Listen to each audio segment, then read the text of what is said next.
listen at your discretion. To the legend, Mr. Hotman can't stop from each of the deuce. My brother got his own hot burger at Tucker Deuce. Now my rush more of these sports, spitting the truth. It's Channing Crowder, greatest Dolphins who rock the 52. Solana one best of Miami, the voice of FIU.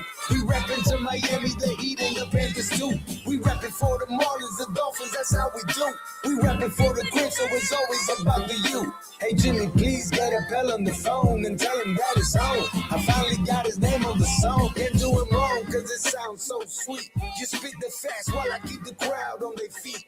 Football season be the reason that I be bringing this heat. Georgia music representing 104.3. Hey, welcome to the show. Welcome to the show. Welcome to the show. And it's a Friday. Hey. But not a football Friday. Those are a thing of the past. Yes. Don't know what we would call today, but it is not football Friday. You know what it is, though? Olympic Friday? Olympic Friday. I was just going to say that. I watched some. Say that. Olympic Really? Friday. Yeah, because USA Italy in Olympic women's hockey begins in about an hour. You cashed the ticket yesterday for Olympic men's hockey. I did not. I had bought USA up to -5.5. They won 5-1. Maybe we should bet the U.S. women's team. I'm down. What do these Italians know about hockey, about ice hockey? You know anything about ice hockey? Sure, they figured it out. I mean, I guess they're hosting the Winter Olympics. They must know something about ice, but let's see what we got here. Olympic hockey, U.S. and Italy. Wow. U.S. is -6.5 goals. That's the actual line. Oh. -6.5 goals at -145, by the way. Can't bet that. And if you want to bet Italy to win outright, +10,000. I'm not betting that either. I'm betting Italy to cover maybe, but I don't know anything about either team. I'm guessing the U.S. women's team is much better than Italy based on the fact that they are favored by 6.5 goals. That's a very large line. We do not play hockey. I believe that's French, what you're doing there. I'm not certain that's Italian. I'm pretty sure that is French. What's an Italian accent? I don't know. Hey, what do we know about hockey? Well, we know about Gabagool, Aperol Spritz. Okay, so Sopranos, I got you. Yeah. Okay. We know hockey. This is how we talk Olympics on this show. Hey, it is too cold. Gabagool. Hey, what you doing? Hey, what do with the hockey puck? Hey, too much ice. We get in trouble for that? Are people? I don't know. Are Italians sensitive the way other cultural groups are, including my own? I don't know, but I think we should stop. Right. No. All right, whatever you say, Jimmy. I don't want any problems. I'm not looking for any trouble here. Take a gabagool. Get out of here, you crazy kid. Crazy kids. Today is National Cheddar Day. Is there any cheese better on a burger than cheddar cheese? I'm a blue cheese guy. I like blue cheese as well, but you couldn't have blue cheese on a burger every time. It's just too strong, too pungent. It's like it's a treat. Like a higher end. It's like, I'm having a nice fancy blue cheeseburger, and a Whopper. Throw some blue cheese on the Whopper. Exactly, just your everyday burger. You're getting a burger for lunch, and you're gonna shove it down your throat. You're gonna shove this burger down your throat. I'm talking about the Italian hockey league. No, but you're just going to eat a burger quickly for lunch with fries. Like, you don't want a blue cheeseburger. Cheddar, for me, that's the go-to burger cheese, right? Over American, over...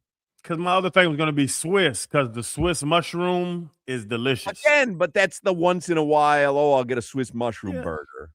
Thank you, right. I like the sharp cheddar.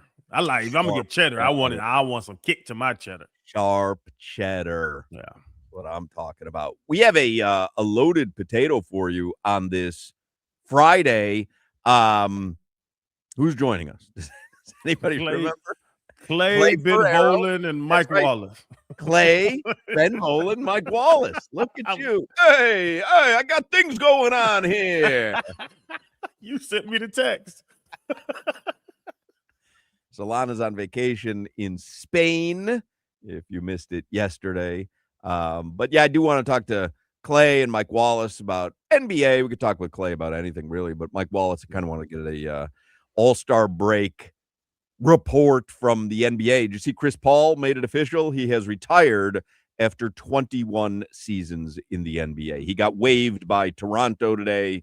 Yeah. And I'm guessing there's no did he announce, Jimmy, that he's retiring right now or after the season? I wonder if he could be, I mean, he could be bought, like he could be picked up now because he could be a buyout signing, but I don't think anyone's gonna. I didn't see that. All I saw was that he was waived by the Raptors. Yeah. So, well, he announced his retirement after 21 seasons. So. This happens to a lot of athletes. We talk about him. His body retired about a year and a half ago. Yeah. His mind just caught up with it. That yeah. He was a 2-1-1 guy. Nobody seems to like him either. He had LeVar Ball numbers. Anyway, I'll give you headlines here as we move along on this Olympic Friday show. Headlines are brought to you by Doral Hyundai, home of the Pricito, our lowest price. Visit them at Doral Hyundai or DoralHyundai.com. So Chris Paul has officially retired. That's probably the lead news.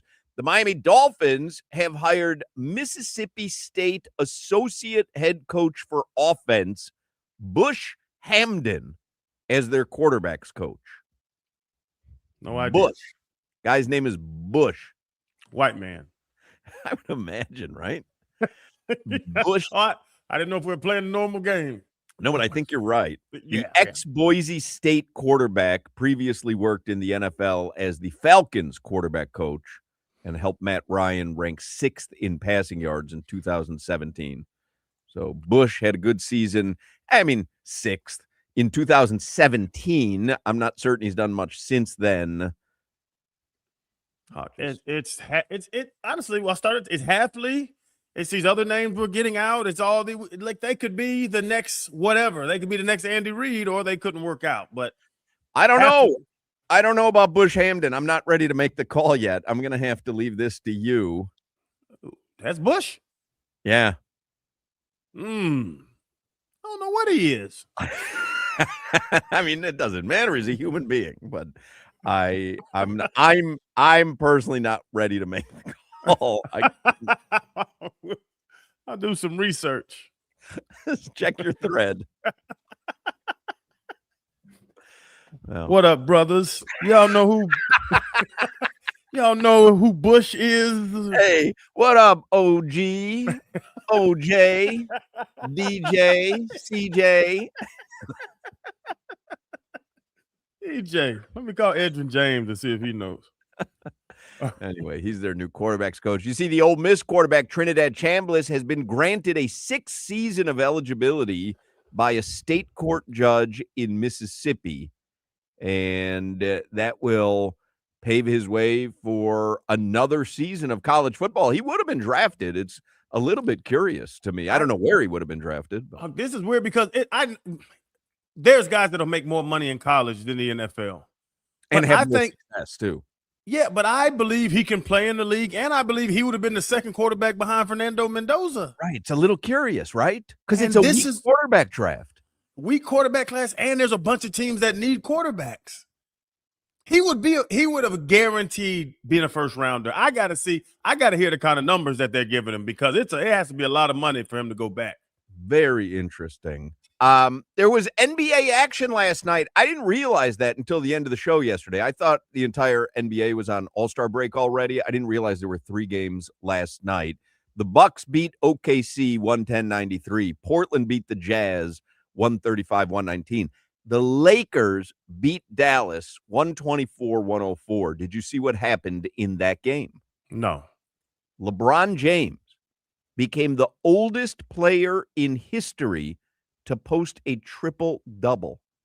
LeBron James had a triple-double last night in his 41st. He's 41 years old, 41 years, 44 days old. You want to guess who the previous record holder was? Who was previously the oldest person in the NBA to ever put up a triple-double? Ooh. Is it a baller? Yeah. Not Kobe? somebody that you would think is a triple-double machine, though. I was a little shocked by it. Ooh. Iceman. George Gervin. It can't be Kobe or Jordan. That'd be too easy. Karl Malone. Carmelo had 10 assists in a game. That's what I said. Like, it really shocked me. But Karl Malone, he was 40 years and 127 days old when he had a triple-double. Kind of an interesting little factoid there. It's funny. When I think about old guys balling, I just get this old man voice in my mind. Oh, watch it now, young man. Oh, there we go. I dished it off to you. Take the shot. The old guy at the gym always has the running commentary going on as well, right? They're not just playing. It's, here it comes. There it goes. All right, put it up. You got it. Yep, he's got the running commentary. Here's the double, kick it to the wing. That's him. There, shoot. Bingo, bango, bongo. Knew he'd be open. Kick it to the wing. Tonight, for NBA All-Star Weekend, you've got the NBA All-Star Celebrity Game tonight, 7 p.m. on ESPN. Then 9 p.m. is the Rising Stars Challenge. On Peacock, Khalil Ware will be on Tracy McGrady's team. So if you want to root for the Heat representation, Khalil Ware in the Rising Stars Challenge tonight on Tracy McGrady's team. Tomorrow is All-Star Saturday night. That's on NBC and Peacock. 3-point contest, shooting stars contest, slam dunk contest. Heat have 2 representatives. Norman Powell will be in the 3-point contest. Keyshawn Johnson will be in the slam dunk contest. And then the All-Star game itself is Sunday. USA Stars versus International Stars. Norman Powell, the lone Heat participant. Miami Hurricanes baseball open their season tonight against Lehigh at Alex Rodriguez Park at Marklight Field. First pitch, 7 p.m. They begin a 3-game set against Lehigh. The opening night giveaways at the ballpark tonight. You can get a 2026 schedule magnet and a 2026 schedule poster. So head on out. Enjoy a little Canes baseball. Tonight, Hurricanes men's basketball is in Raleigh, North Carolina. They play at NC State 4 p.m. tomorrow. You can hear the game here on 104.3 FM WQAM. Joe Zagacki will be on the call. Next Canes men's home game is Tuesday night at the Watsco Center when they host Virginia Tech. Hurricanes women's basketball plays Sunday at noon at Boston College. Their next home game is Thursday the 19th when they host Stanford at the Watsco Center. Do you know what 1 week from tomorrow is? 1 week from tomorrow. February, what's that? Is the 14th tomorrow? Tomorrow's the 14th, yeah, so the 21st. No. This shocked me when I found out. Do you know, Jimmy? You have any? I mean, it could be a lot of things, but do you know what starts next Saturday, a week from tomorrow? No clue. The MLS season. Yes. The MLS season is back. I feel like that's the reaction I had.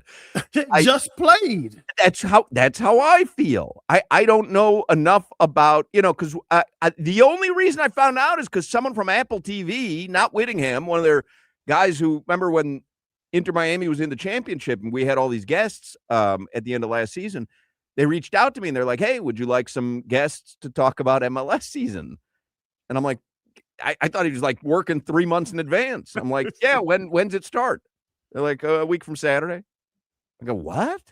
Week from Saturday? So, yeah, 1 week from tomorrow, Inter Miami and Leo Messi will begin their quest for back-to-back championships in Los Angeles.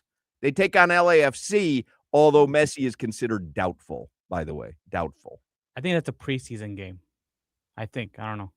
They Is- play 10 I don't- months I a don't- year? I don't know. I believe it's regular season, but it I'll could check be to make sure. preseason. You check to make sure. Yeah, they play. Jimbo got a haircut though. That's why he's getting that. He did. I saw him today. I got here. I said, Jimmy, high and tight, man, looking good. Jimbo military. Jimmy had a really good day. He got a haircut. He had Glizzy Day at Costco. Like he's okay. just like he's on top of the world. That's your favorite day, right? When you stop at Costco for a Glizzy. And gas. Yeah, That's what I. yeah. That's Give me extra the day to stop corporal. for gas. Yeah, it's cheap. That's the haircut of every high-ranking official in the army. What you got? Give me the corporal. Gas is cheap, man. I filled up last night, and I take all that savings, I put it right into Cash Pop. I have not won a Cash Pop ticket in it seems like 8,000 tries. I can't win a Cash Pop. Time to get on them bad runs. I know. You know, here's something funny.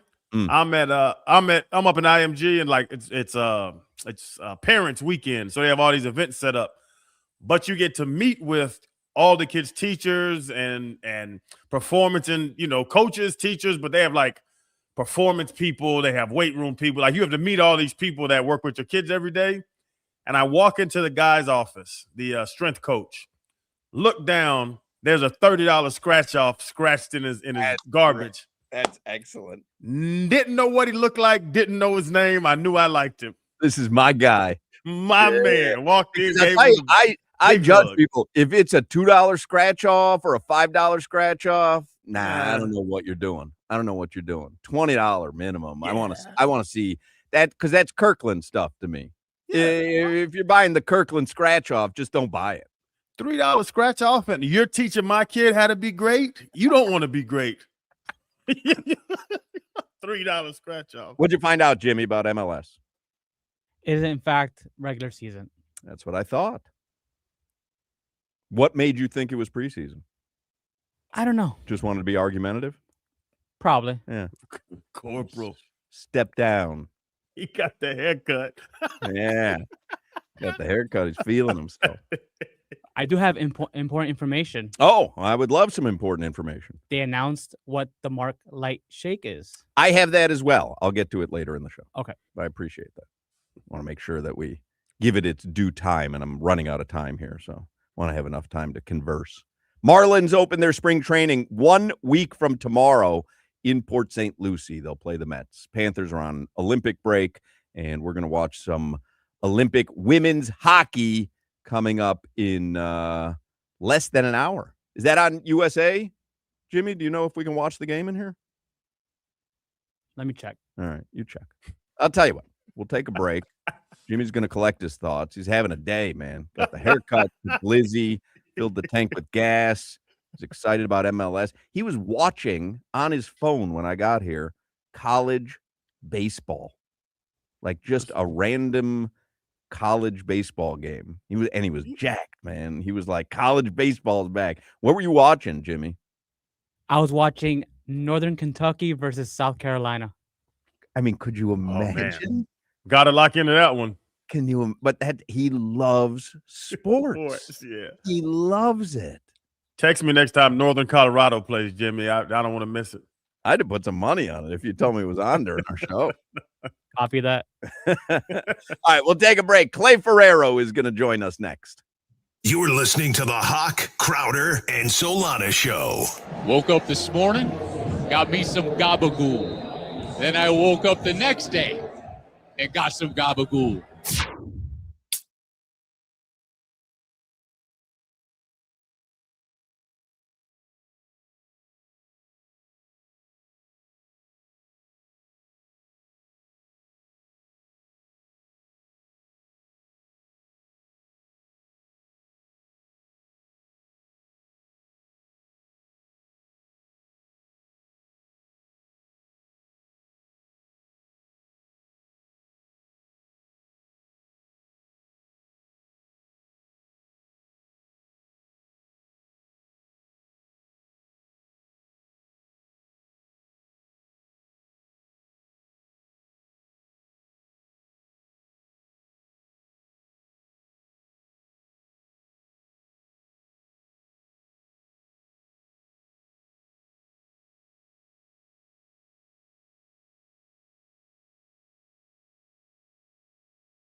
All right, so it's football off season, and we will keep you updated if the Dolphins or Hurricanes have any news. And obviously, there's All-Star break for the Heat. We'll keep you updated on them. Olympic break for the Panthers. We'll keep you updated on them. Canes basketball, they play tomorrow. Marlins spring training begins 1 week from tomorrow. I mean, there is stuff going on. MLS starts 1 week from tomorrow. You can listen to WQAM for all of this on the Odyssey, iHeart, and TuneIn apps.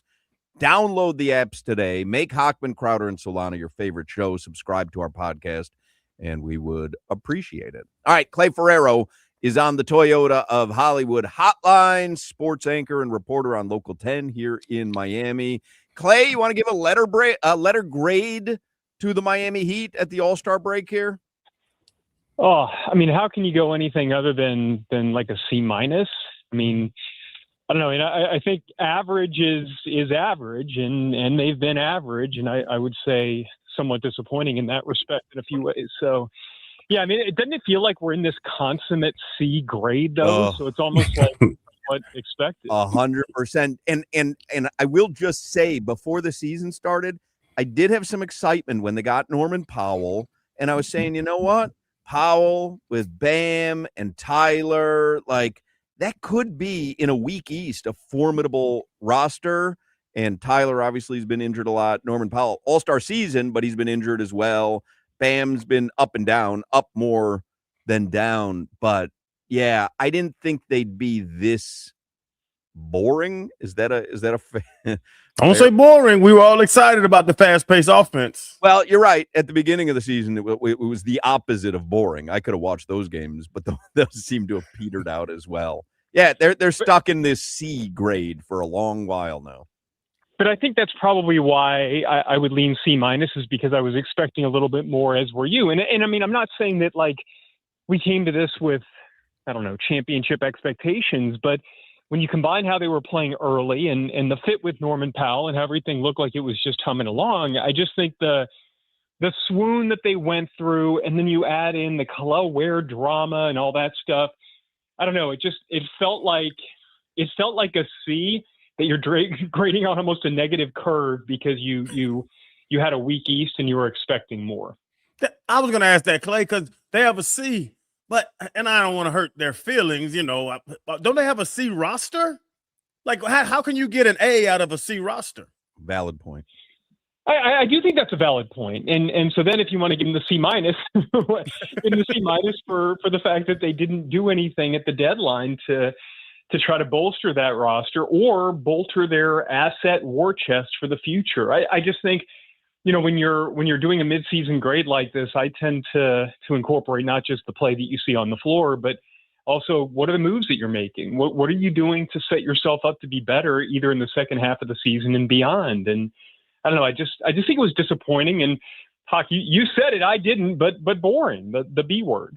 It seems boring now. I thought that there was a potential for it not to be boring, and they were in the mix for Giannis, if you believe that Giannis was ever actually leaving, and there were conversations about Ja Morant, and I don't know. It right now it seems very boring. It doesn't seem Crowder's right. The beginning of the season with the fast-paced offense and the high-scoring games, like sign me up for that all year long. But we kind of had this lurking suspicion that maybe that wasn't going to last, and it hasn't. And now, I mean, what are we left with, Clay? We're essentially left with, hey, Eric Spoelstra, work magic. Well, yeah, but I think we're also at the point where we hear that every year now. And, you know, whereas in the past, you go back to that 30-11 second half team and, you know, the good vibes when you had Dion Waiters and Tyler Johnson and James Johnson and all that stuff. And, you know, that was a Spo masterclass. And yet, man, it kind of feels like it's been a minute since we've seen that. And it's not that Spo isn't a great coach. I just wonder if this is where I've kind of stood on this for the last couple of years, guys. I feel like Jimmy Butler was so great that he almost tricked the front office perhaps into thinking that the rest of the roster was better than it was, because come playoff season, Jimmy wouldn't just elevate his own game, but he would elevate everybody else around him. And, you know, it's a players' league. Eric Spoelstra is a phenomenal coach, but I think you kind of get caught up in, man, we were in the NBA Finals just a couple of years ago. Well, you're also in the NBA Finals with a towards the end of his prime Jimmy Butler, but a still prime Jimmy Butler, and a Jimmy Butler who was extremely motivated. So I guess all that to say, yeah, that's kind of what we're left with. And yet, if we want to be fair to Eric Spoelstra, nobody's a miracle worker. There's not a coach that's out there that's a miracle worker other than maybe Signetti at Indiana. But no, I just think you're at this point where you got to have the players, and until we see otherwise, I think it's fair for Heat fans to be skeptical about that. Yeah, Clay, it kind of upsets me when people question Eric Spoelstra, no matter what happens with the season. He is a Hall of Fame first ballot coach, but I'll never give up on Spo, but I'm starting to give up on Tyler. I never thought he was a 1 or a 2. I said he can be a 3 on a championship team, but now his foot, he had the surgery, then now he's hurting his ribs and all kind of stuff. Is he a part of the future? Because he's going to want a lot of money coming up here soon. I don't think he can be. I mean, you're coming over to my dark side on this, right? Like it's something I've been kind of saying for a while, and it's not. You're bringing up the health aspect of things, which is a very valid concern. I also think that early in the season, when things were kind of humming, when Hero wasn't out there, you saw what it looked like when the ball was moving. And where I think Hero's true value is late in games when you're going possession for possession. You can go offense, defense, and you need an extra guy who can go ISO and do some of that stuff. But for the 46 minutes before that, there's just kind of an up and down feel there, and I don't know that you're gaining enough consistently offensively to offset what you may be losing defensively. So all that to say, when you combine that and the injuries, no, I don't think you can afford to pay Tyler Hero what it's going to take to keep him and occupy that much of a percentage of your salary cap space moving forward. Clay, that's what I did. I made plays 2 out of 48 minutes. Well, and now, but look, hey, now you're making plays 60 out of 60 minutes on the radio. So, maybe there's a lesson to be learned there. I mean, let's be honest, Clay, what's a sportcast nowadays? A couple minutes out of a half hour? I mean, who are we really criticizing? Well, man, I wish I was cashing Tyler Hero's paycheck. So Yeah, let's put it that way. Yeah. All of us, Clay, all of us. You have any interest in All-Star Weekend? Any of these events do anything for you? No, Yeah, not really. No, Yeah. I will say this: took the girls, my oldest daughter's basketball team. We went to the Unrivaled 1-on-1 the other night. Oh, how was that? Fantastic. That was fantastic, and I'd say the ladies there, and not just the players, but the people who run the whole thing, man, they get it. Paige Beckers is like, I'm going to date myself here, but she's like one of the Beatles when she walks off the floor. It's just people are screaming and mobbing her. But every player, I mean, Kelsey Plum was just there hanging out, and every kid came up wanting her autograph. She took time for everybody. Just so. I get into more of that kind of stuff these days, probably because that's what my kids are really into. Now, let's get to the important stuff. Today is National Cheddar Day. Is the best cheese on a burger always cheddar? No. Not even close. Not even close? No. I need something with the. To me, for me, I love pepper jack. Pepper jack on a burger is my favorite. Every time, though, I'm saying like for everybody, if you get grabbing a burger for lunch, quick burger, you're going to chow it down in the car, a couple of fries or whatever. You want pepper jack every time? Pepper jack or American. Huh. You don't like cheddar? Cheddar, I guess I would put cheddar third. I'm trying to think of anything else that I wouldn't do Swiss. Swiss is just not a burger cheese for me. Clay, Hawk walked me off of blue cheese. I think the blue cheese burgers are delicious. I can't do blue cheese. Like just the thought of eating mold, I can't do it. I can't do it. Well, you gotta put it that way. It's blue cheese, right? I mean, listen, we could call the McRib something else, and it might not be as appealing, but it's still the McRib. I like blue cheese. I just think cheddar, like for the standard cheeseburger. It should always be, if you order a cheeseburger, I've always said this, Clay, if you order a pizza, you call a pizza place, you go, I'll take one pizza. The default should always be pepperoni. You should have to say if you don't want pepperoni. You should say, I'll have one pizza, no pepperoni. The default should always be one pepperoni pizza. And I kind of feel like for a burger, the default should always be cheddar. If I order a cheeseburger, it should always be cheddar. And if I want something different, I need to specify.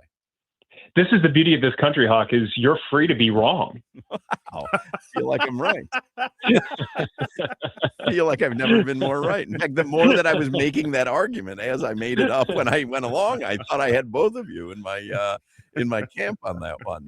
See, I had to steal a Dookie Lang, our producer over at Channel 10. He's got this brilliance of when somebody is really dug into something, they're really passionate about it, just giving a very short negative rebuttal. And like they spend all the time on their argument and it means so much to them and it means nothing to him. And just this one little short quip can just ruin their entire day. Yeah, so I'm starting to learn from the master. Takes the legs right out from under you. We have not spoken to you since the Super Bowl. What'd you think of the game? I asked everybody all week, did you find it entertaining? And I think only one person has answered yes, I found it to be entertaining. It was someone yesterday. I forget who it was, but Gino? Was it It was Gino. Gino said he enjoyed it. Yeah, Gino Toretta said that it was. You know why? From a quarterback's perspective, he said the defenses, the scheme that Seattle was throwing at New England was like so unorthodox. Yeah, like he couldn't believe it. He said there's no quarterback in the NFL that would have been able to have an answer for the defensive game that Seattle called. So he did find it entertaining. So that's interesting because it makes me wonder, is that more of a personnel thing or an X's and O's thing? And, I'm not going to pretend to be in that level of football intelligence, but no, I did not find it entertaining as it was going on. But I also think it's one of those games that you look at and you say, okay, it's a copycat league. What is the blueprint that Seattle laid out there that maybe other teams can follow? And if you're a Miami Dolphins fan right now, you're looking at this like, okay, how do we get there? And look at both teams. In the New England Patriots, it was, I don't want to say you got lucky, but you struck gold on a quarterback with a top 3 pick. Then the next year, you were able to spend big in free agency and get there. With Seattle, you look at how they've built, especially their front seven on defense. And I feel like you kind of got to be patient and be okay going into these drafts and being like, you know what, we're going to lay a foundation here. It's not going to be pretty, maybe the first season, but everything I've heard from Jeff Hafley and from John Eric Sullivan is they want to build the sort of foundation that's going to be sustainable. When I look at Seattle, I say, man, start building that front seven. Those are the guys that game in and game out are going to disrupt the team, keep you in games. And when you get to a big game like that, getting back to what Gino said, it allows you to do so much on the back end as well. And that, like, you look at the conference championships, all those teams had top 10 defenses. So it like you was talking about the blueprint. The blueprint is to have teams that can hold teams under 20 points a game, and you have a chance to win every game. Did like that Peyton Manning, Tom Brady era mess us up with thinking, and Patrick Mahomes now just mess us up with thinking you would have had this great quarterback? Because even the Patriots, Drake May was number 2 in MVP voting. He had a great season. We know Sam Darnold's not an amazing quarterback. He's pretty good. But is that the blueprint? Is it defensive? Because that's why people called the Super Bowl boring, because there was 2 good defenses. I think it makes you feel like you can get there by doing that. Yes. And I think that can be very encouraging. Now, I think it's much easier when you've got a quarterback that's a superstar, because then you can be a little bit more imperfect on the edges. I think the thing with, the Chiefs, for example, this year, it just felt like there was this constant tick, tick, tick of offensive line injuries. But you still felt like until the very end, man, you didn't want to see them in the playoffs if they got there because they had Mahomes and then he got hurt. So I think that you benefit more from having that elite level quarterback because it can allow you to be a little bit more imperfect. And I think you saw that with Buffalo, where, man, if Josh Allen himself doesn't turn over that game in Denver, we may be talking about them playing in the Super Bowl instead of New England. So there's still a place, and you still want to have that elite quarterback. But I think more than ever, it's about the team and the foundation. And by the way, that a big part of that is the cyclical nature of the NFL, where teams are really loading up with those 2 high safeties and keeping you from going deep and having those big, deep, explosive plays and forcing you to play in a phone booth a little bit. And, to me, that is the blueprint. You got to start doing that. And then, the good thing is if you get a quarterback on a rookie deal like the Patriots did, or you get a quarterback that's a bargain like Sam Darnold, you can really start to build around those guys. Speaking of quarterbacks, do you think Tua and Tyreek, I'll put Tyreek into the question as well. Do you think Tua and or Tyreek are on the Dolphins roster game one? No. Neither. No. I think they're going to do the cap gymnastics to rip the Band-Aid off when it comes to Tua. And I think with Tyreek, you really don't have to do a whole lot of cap gymnastics. It's just a matter of you got to move forward, new era. Doesn't mean that you're going out and signing Malik Willis necessarily, but I think if the longer Tua is in the building, and he's a great guy, and he would certainly be more than willing to be a leader for whoever's there. But there's just when the quarterback is still there, there's this lingering feeling of the previous regime. And I think they really need to rip the Band-Aid off all around. And Clay, Tua's gone, which I believe they're going to get rid of. They're going to try to Russell Wilson him in. Is my thing is they pick up some money, have another team pick up some money. And, Hawks and Solana's point was he has to leave. Now you get rid of the head coach and GM. Tua, that was Hawks. He called it the big three, Clay. It's just crazy to us. But And you can't play with one of the big three. One of the big three. Yeah. Do they have to bring in, like you said, Malik Willis? I heard Will Levis, which or I hate. bring Chris Greer and Mike McDaniel back. One of the two. Yeah. But Clay, do they have to bring in a Kirk Cousins was another name that keeps popping up? They have to bring in a guy to be the starter, or is it going to be let's see what happens with the guys in the building? Well, I think you do want to have some competition, and I don't know that there's enough competition in the building right now. So, whether it is a Cousins, a Malik Willis, you got to look for that guy, and I really believe that was one of the big faults of the Mike McDaniel, Chris Greer era, at the end of the Chris Greer era. You really didn't have legitimate competition for Tua until it was too late. And look, if you could also argue the opposite, that if you pay a guy elite quarterback money, you shouldn't have to have that competition. But how many times do we have to see that he wasn't playing up to that level? And Dan Marino said this the other day. He was on Mad Dog Radio, and he said, whatever it is, you got to have competition at that position. So, I don't know that Quinn Ewers will be the starter, but if he is, it should be because he's beaten out somebody that has starting experience. Go out there and find yourself, I don't know, an Andy Dalton type, a Joe Flacco type. I don't care what it is, but you've got to find a way to bring somebody in who can bring legitimate veteran starting quarterback type competition. Clay, what's on the radar for Local 10 Sports tonight? Because there's not a whole bunch going on. Is it Canes baseball?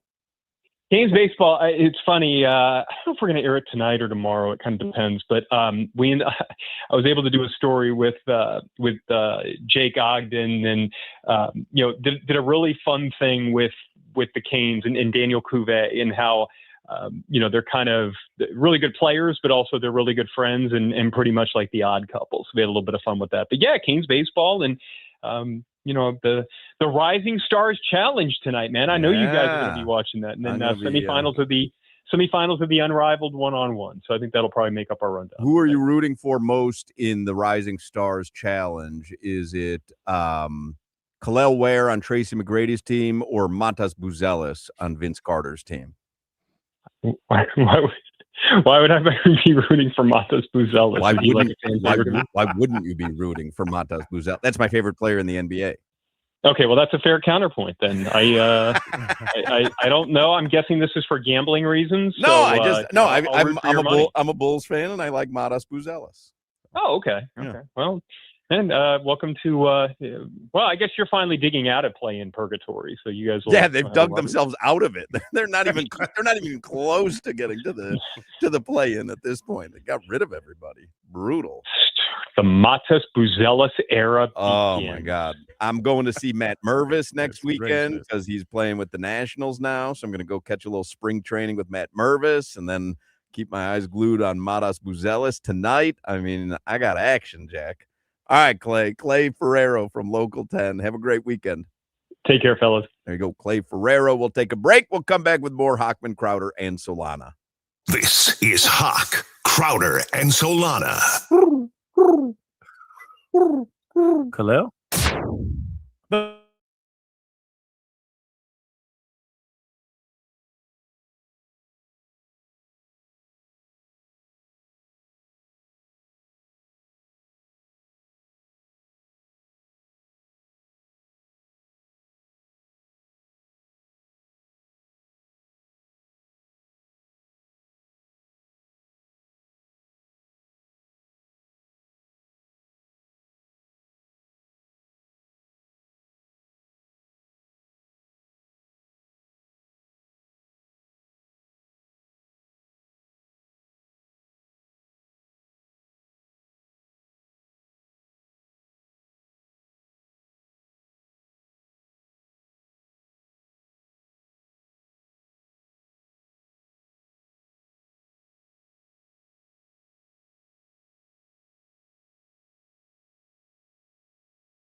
We back at it with this daddy, Hotman, Crowder, and Solana. 305, cafecito time, dame una colada. Got some interviews next, always got dope guests. Get the cesspool live, dropping comments and likes. We about to get right, talking sports, my G.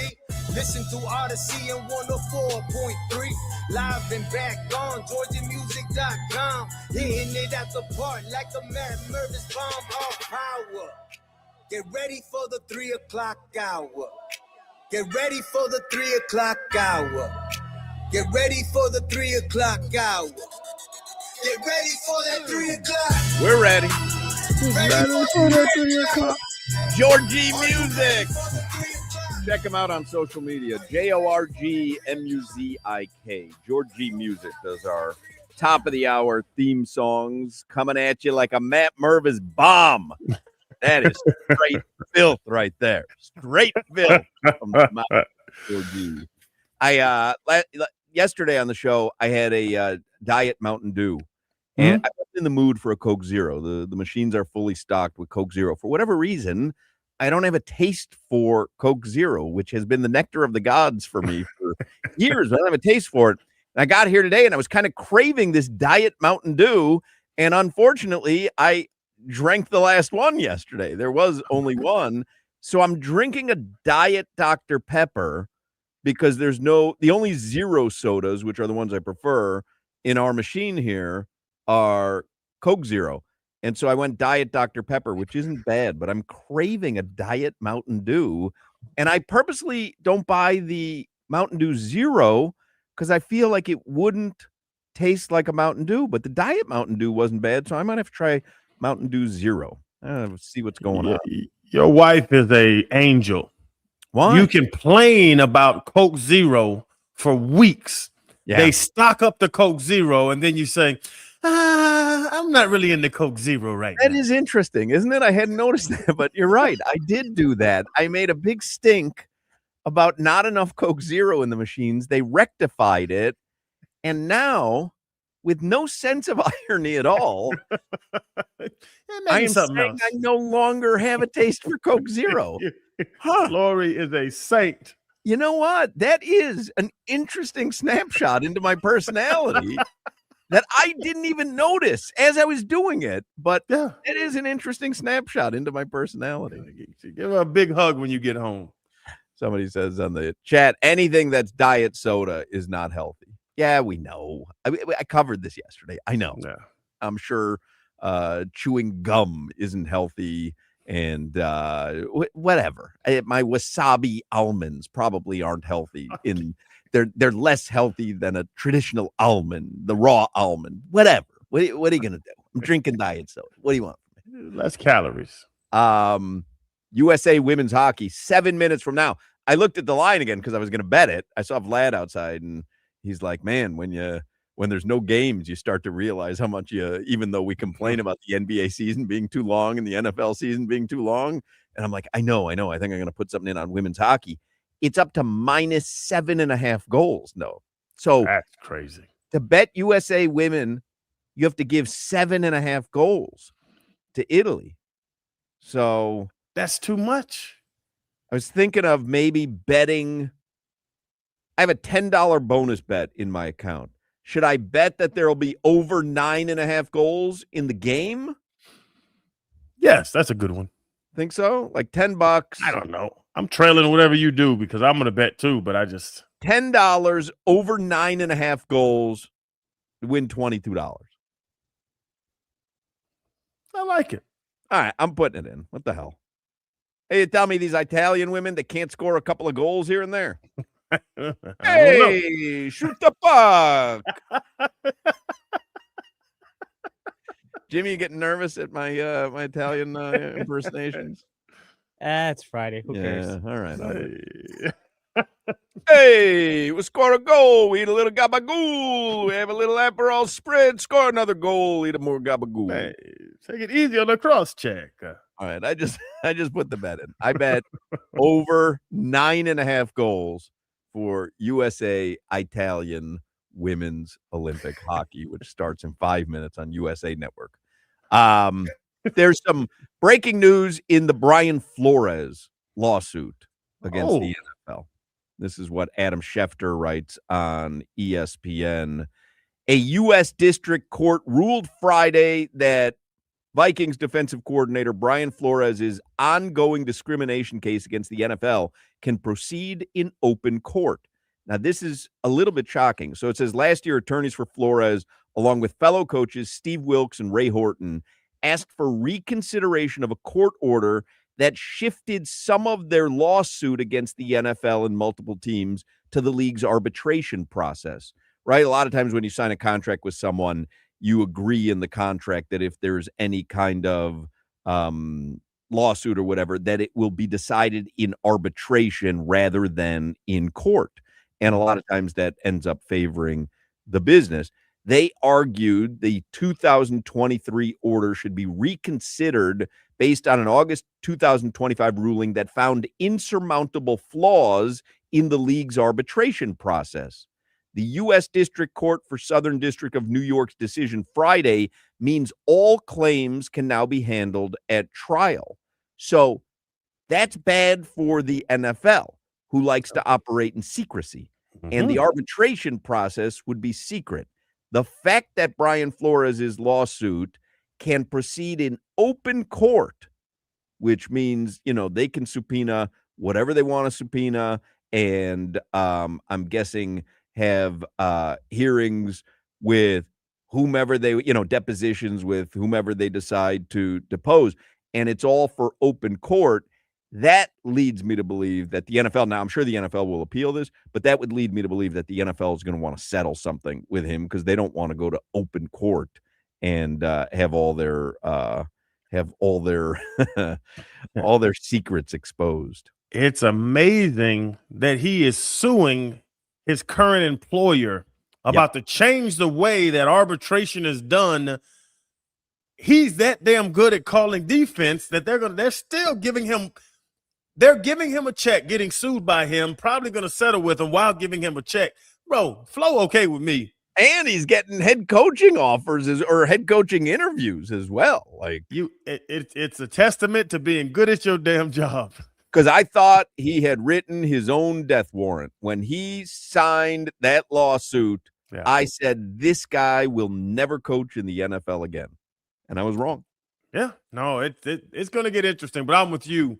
They're not letting people start getting the called in and all this because all that's going to be public knowledge, correct? Yep.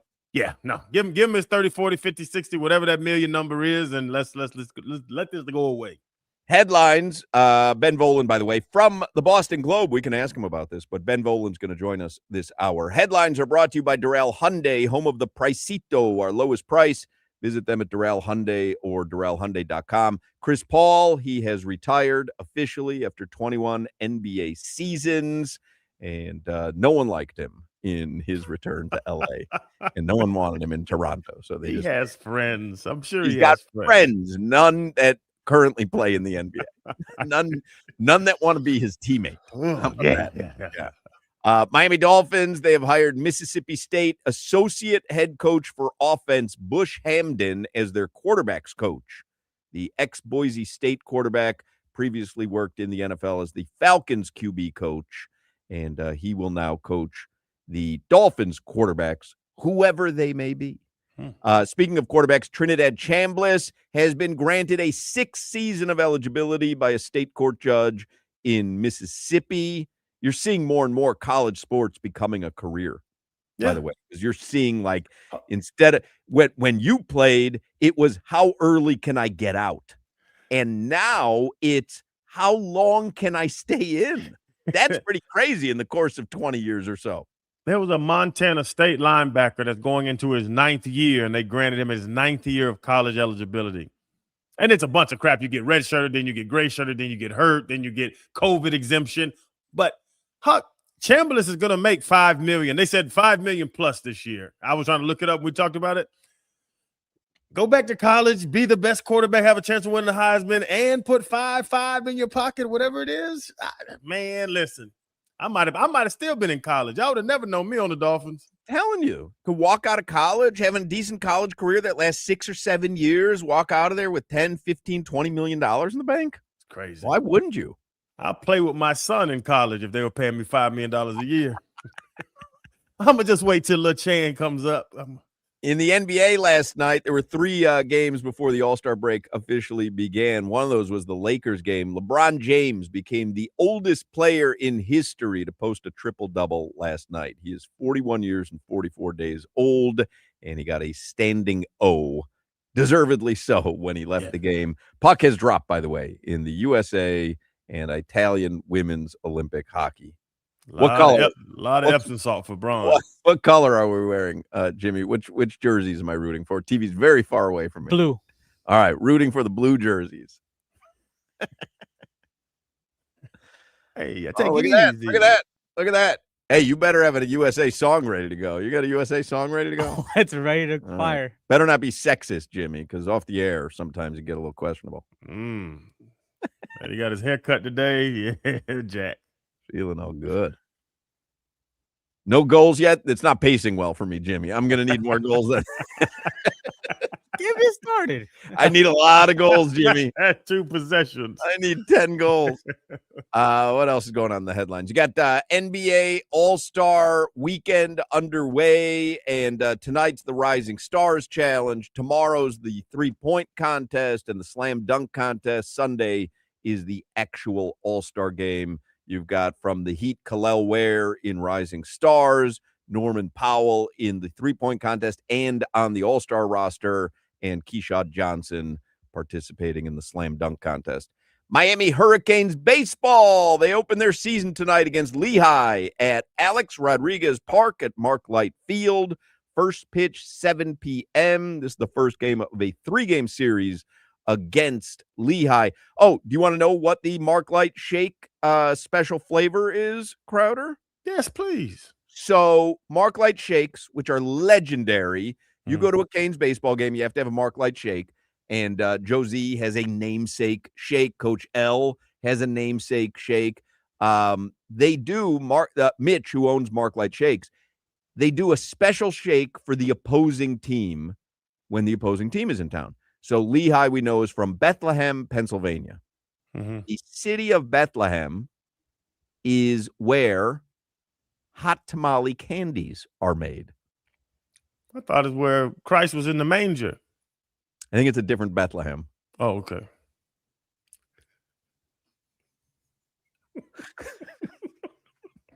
I'm not to say.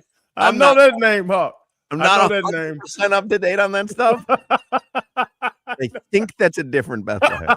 Okay, I'm pretty sure. Jimmy, just need some clarity. I've heard that story. So hot tamales happen to be a good candy. I'm a fan of the hot tamale. That's a good candy. They are doing it Mark-Light Shakes this weekend. The hot tamale candy shake, vanilla ice cream, hot sauce, and candy. And I'm guessing the candy is the hot tamale candy? Yeah, the same company that makes Mike and Ike. Oh. Mike and Ike's overrated. Probably properly rated because I don't think they're you know what? I take that back. I don't think they're overrated. I think they're properly rated. They're the same thing, just fruit hot tamales. Well, same shape, right? But there's no heat. But it's the same. It's gooey, but it's a different flavored hot tamale. Yeah. I don't mind the thought of a hot tamale shake. I don't like the hot sauce in the shake. That seems a little foul. Mitch always gets a little foul with these spooky shakes. It's cool. The sweet and the hot, you know. I'll think it'd be delicious. No goals yet, huh, Jimmy? Nope. Which color am I rooting for again? Blue. All right. Hey, we're playing right now. Stop the talk. Anyway, you've got Canes baseball tonight at the Light. Canes men's basketball tomorrow in Raleigh, North Carolina. They'll play NC State 4 p.m. You can hear the game here on 104.3 FM. WQAM. Joe Zagacki will be on the call. And then the Canes men's basketball next home game is Tuesday night at the Watsco Center. They'll host Vatech. Canes women's basketball, they play Sunday at noon at Boston College. And their next home game is Thursday, the 19th. They host Stanford at the Watsco Center. And I mentioned in the first hour, 1 week from tomorrow, the MLS season opens. The reigning champs, Inter Miami and Leo Messi, will begin their quest for back-to-back championships in Los Angeles. They take on LAFC a week from tomorrow. Messi is doubtful to play, by the way. All right. And your weather. I don't think I gave you weather in the first segment. Nope. Oh, my bad. The weather right now in Miami, 77 degrees and partly cloudy. Tonight, getting down to the mid-60s on the overnight. Tomorrow, Saturday, going to be a beautiful day in Miami. Low of 63, high of 76, and it's going to be bright and sunny all day long. Perfect day to go watch a baseball game at Mark Light. There you go. All right. Ben Volen is going to join us in the next segment. Cheetah Pompano, that's a great spot to watch a game or a fight. Got VIP areas, 4 stages of entertainment, the most beautiful ladies in South Florida. Now, Cheetah Pompano has an amazing complimentary gourmet lunch till 3 p.m. every day. Happy hour specials until 6. Saturday, tomorrow, is Valentine's Day. Cheetah always does it right for Valentine's Day. Cheetah Pompano Beach has $100 Moet bottle specials for couples all night long.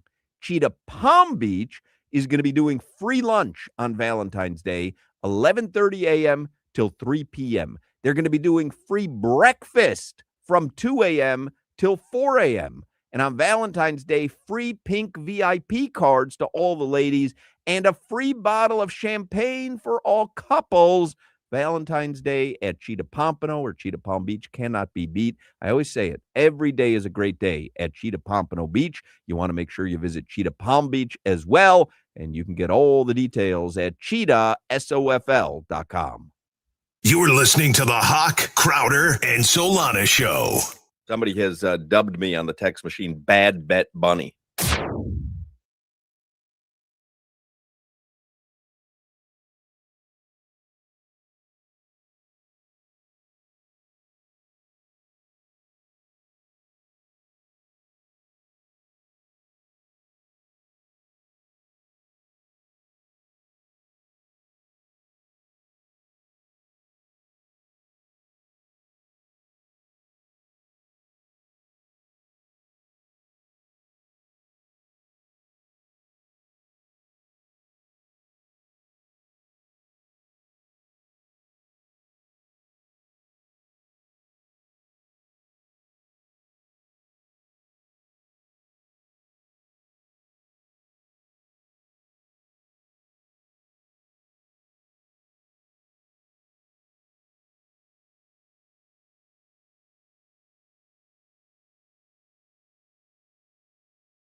Little Boston, Jimmy. Because Ben Volin's in Boston. I know what you're doing. Yes. We're 8 minutes into this USA women's hockey game. There has not been a single goal scored. And if I'm going to hit over 9.5, I'm going to start to need some scoring here, ladies. So I don't know what we're doing. I'll give them a call. Are the Italian officials cheating here? I mean, what's going on? I doubt that. I don't know, Jimmy. Open your eyes. Keep your head on a swivel. There'll be a big cheating scandal. There might be. I mean, listen, We don't like a goals. 7.5 goal favorite. You tell me there's no goals scored. It's almost the first period's almost halfway through. What are we doing here? Close games. Keep it close. Keep it close. Ben Volin can be our governor as to whether that's offensive or not. If there are over-the-top Italian impersonation is offensive. Ben Volin is on the Toyota of Hollywood hotline, senior NFL writer for the Boston Globe. Of course, he was in Santa Clara with the Patriots covering the Super Bowl. Is that an offensive Italian accent you think we're doing there, Ben? Well, I just wouldn't touch it with a 10-foot pole, to be honest. But you do you know? All right. You do you. Fair enough. I do need more goals, though. I'm getting a little antsy here. I have over 9.5 goals. Why would you ever bet against the host country? Don't you know that somehow these host countries always do like really well in medal counts? Like, yeah, that's suddenly their luge sleds become faster, and the goalie becomes. You never bet against the home country. I wish we had Ben on in the previous hour before. Way smarter than us. He is way smarter than us. Way smarter. What I want to get to the Super Bowl, but there was some breaking news that I had just read to Crowder in the last segment about Brian Flores, that his I don't know if you saw it, the lawsuit can continue in open court rather than through an arbitrator. And so I'm wondering what you think that means, because the NFL does not like to do things in open court, which is why they have the arbitration clause in everybody's contract. So that would seem to be kind of a victory for the Flores side, no? A big victory, and another reason why the NFL, I think, eventually is going to settle. Between the Brian Flores case and the John Gruden case, the NFL has been getting its butt kicked in court recently, and it usually doesn't. It usually comes out ahead. I think what the Brian Flores case could ultimately do is it could decide once and for all whether Roger Goodell is really allowed to be kind of like the arbitrator for a lot of these matters. Like the NFL, they like to have their own little kangaroo court, where Roger Goodell pretends he's the, impartial arbitrator. And I think so far the Brian Flores case is, the federal courts keep ruling against the NFL. And this was a big ruling that all of the aspects of this lawsuit are now going to be in open court and not in arbitration. So, this is big for Flores, and it's a big loss for the NFL, which, as you said, does not like having their business exposed out in the public. And Ben, with the Flores thing, it's weird to me that he continues to work and be one of the top DCs and even head coach candidates out there while suing his employer pretty much. And then is he trying to make a change with this lawsuit, or is he chasing a check because they're going to try to just throw him some money?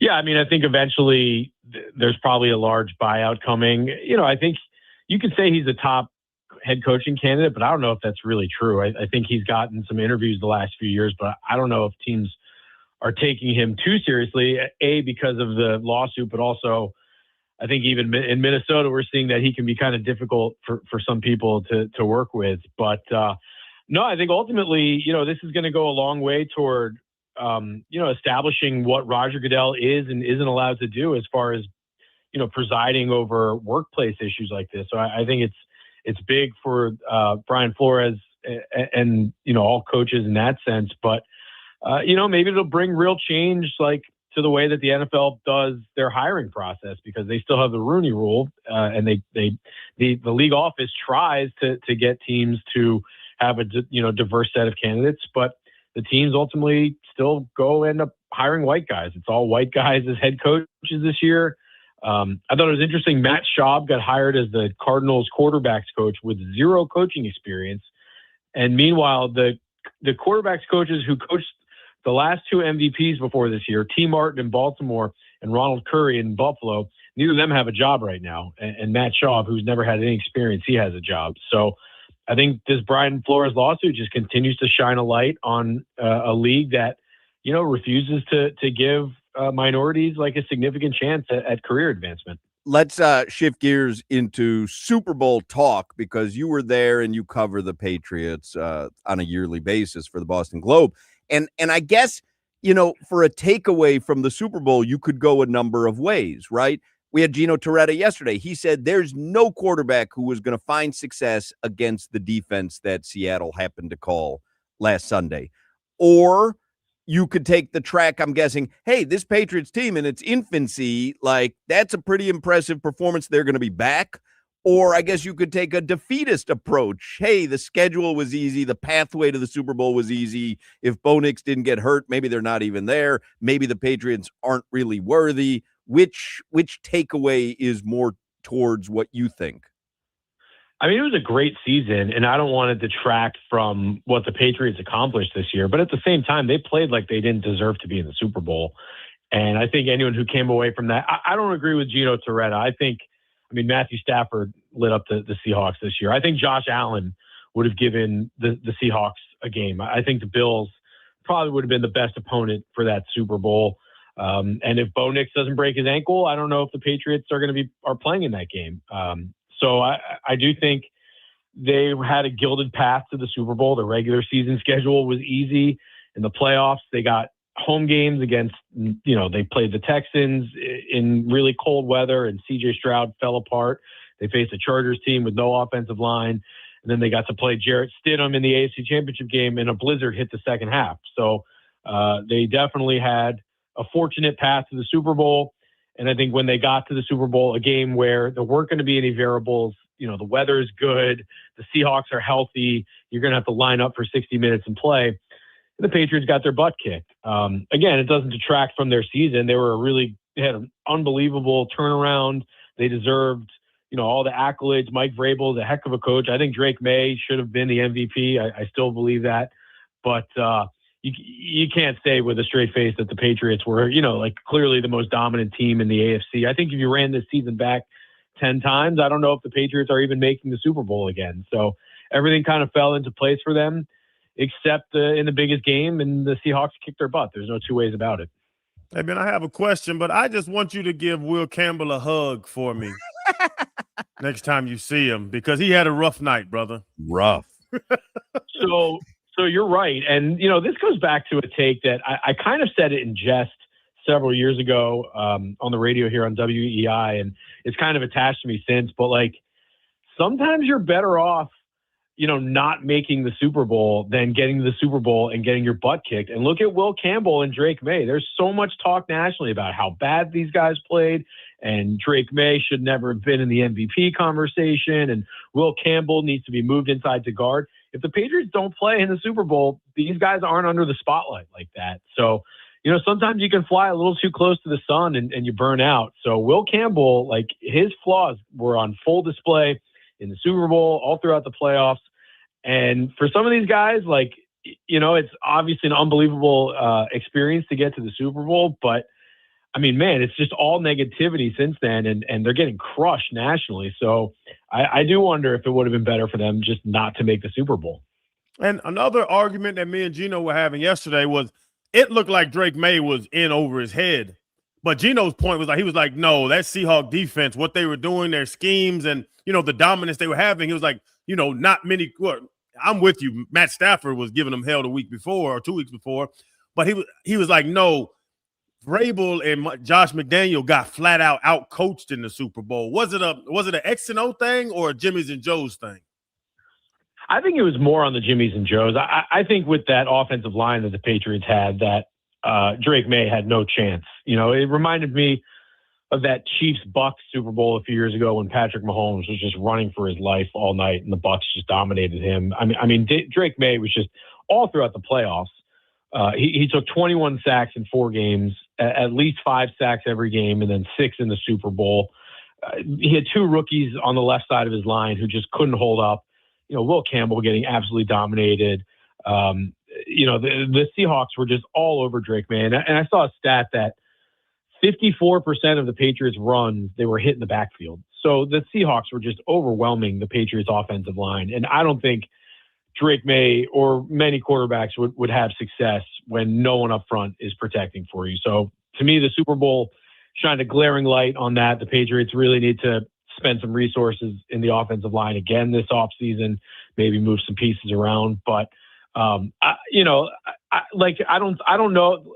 I'm with you. I'm wondering where are the adjustments from McDaniels? Why aren't they trying new things? When you can't block, I don't know what adjustments you can make. Were Bostonians pissed after the Super Bowl, or were they just thankful that, hey, this team got back to the Super Bowl pretty quickly and we've had a pretty storied 25 years or so? I think certainly there's a block of the fan base that feels the way you just said. And I think with time, more fans will feel like that. But there was a lot of disappointment and probably some embarrassment with the way that the Patriots played because, a lot of people were hyping them up. I picked the Patriots. I thought they were riding that magic, unicorn all the way to the Super Bowl this year and that everything would break their way. Obviously the Seahawks, my head told me the Seahawks were the better team, but the Patriots were kind of all heart this year. So I just think there was a lot of disappointment to see the Patriots just get blown out, and the final score is not indicative of how bad it was. Drake May had 61 passing yards through three quarters. They were the first team in 51 years to get shut out through three quarters. So it was a blowout. It was a bloodbath for the Patriots. I mean, it was as bad as 46-10, probably your favorite game. Yeah. 85 Bears, baby. Yeah. So I just think a lot of embarrassment, and disappointment from the fans. But I got to ask, you, Hoch, I mean, how happy were you and everyone there that not that the Seahawks won, but that the Patriots lost? I imagine people across the country were just rooting for the Patriots to lose because they're so sick of these guys. Well, there was no one down here, obviously, rooting for the Patriots, especially because we have been so feudal for the last 25 years, really longer than that. I did bet, though, the Patriots +5. I thought the Patriots would at least keep it close. So I thought Seattle was going to win. I think Crowder had the same thing that I did. Yeah. I thought that they were going to keep it close. I was a little dismayed at just how easily they were handled by Seattle because I didn't think Seattle was that dominant. So I was not rooting for the Patriots, and we're all happy. Yeah, I mean, it's like happy. I mean, you guys got to another Super Bowl, but but yeah, at least you didn't win one. So yeah, I was. But I did think the Patriots were going to put on a better performance. That's why I bet them +5. Yeah, I did too. I thought the defense would, and the defense did keep them in the game. It's just I didn't expect Drake May and the offense to be that inept. And there were signs throughout the playoffs that they would be. I mean, they didn't have a good offensive performance in any of their three games. I think they only scored 54 points across the three games, which was like the fewest by a Super Bowl team since the 2000 Ravens, who were not exactly known for great offense. So the signs were there that the Patriots just were not playing well on offense, but I chalked it up to, well, there was some bad weather, the blizzard in Denver, obviously played some good defenses. So I thought they would bounce back, in a better environment in the Super Bowl, but the Seahawks just absolutely manhandled them. And yeah, I didn't expect the Patriots offense to be really as like feckless and impotent as it was. Jimmy, fire off a little patriotic music here. We finally had a goal in this USA-Italy game. Go ahead, Jimmy, fire something off. Team USA, yeah. Here we go. A little living in America. Just bear with us, Ben, but we celebrate every American goal. And we had a bunch of them yesterday in the men's game. Sing along with James Brown if you so desire, Ben. Super highways, coast to coast. Go ahead, Crowder, if you want to sing along. Feel free. And the transcontinental overload. Me and Ben just enjoy. When there's no destination that's too far. Come on, Crowder. That's what I got to deal with. Find out who you are. Hear this, Ben? All right, there you go. That's enough. Hey, Hochman, I envision you dressed like Apollo Creed, there, and like the top hat and the trunks and everything. One of the best entrances in boxing history, fictional or real. One of the best. Didn't end up great for him though, if you remember. And spoiler alert: USA leads Italy 1-0 right now, about 4 minutes left in the first period. Ben Volen is with us from the Boston Globe. Any thoughts on the Dolphins hiring Jeff Hafley as their new head coach? Move the needle for you at all? A little bit. I liked Hafley at Boston College. I got to interview him a couple times. Seemed like a real stand-up guy, and I know he's never been an NFL head coach before, but honestly, being the head coach at BC might be better experience because there is a whole lot of stuff you got to manage on a team that at best is going to go 8-4. So yeah, I like Hafley, and like usually when a team fires one guy, they hire the opposite. So McDaniel was a first-time offensive coach. Now they go for a more experienced defensive coach. When I see that they hired, 2 guys from the Packers, I was like, didn't we just do this with Joe Philbin a few years ago? But I guess they're, going back to the well there with the Packers. But, Jeff Hafley could be the best coach in the world. It doesn't matter unless they figure out quarterback. And I'm of the belief, I think the Dolphins are going to be stuck with Tua for one more year just because of how expensive he is and how much it's going to mess up the salary cap. But I know they're going to try to trade him. But I tend to think that he's probably just going to be a very expensive backup this year. But so obviously the Dolphins got to get quarterback figured out for Jeff Hafley to be a productive coach. And Ben, that was kind of my take, is where you got to pay this man 50, or if you cut him, now you're 90 million, against the cap. It doesn't work out. But Hawks kind of talked me off of my point, saying like you can't get rid of the head coach and the GM and keep the quarterback that they both put money into, time into, and with McDaniel backed him to get paid. So you have the big three of quarterback, GM, and coach. Now you get rid of 2 and let the other guy just hang around in the building. It's kind of it doesn't make sense. You know what I'm saying? It doesn't feel like that would be Hafley and Sullivan's way of going about it. I agree. If Stephen Ross is willing to cut to a check for $54 million, like props to Stephen Ross. Because that's never been done in the NFL. The record is $38 million for Russell Wilson, and even that was an outlier. And then, as you mentioned, I think it's $99 million in dead cap money. If they trade Tua after June 1st, then they could split that money up over 2 years. But like, what team is going to want Tua? Given his concussion history and given his performance, no one's taking that contract. So the Dolphins are going to have to pay most of it anyway. And they created a huge mess for themselves with that contract, giving it to him when they didn't need to.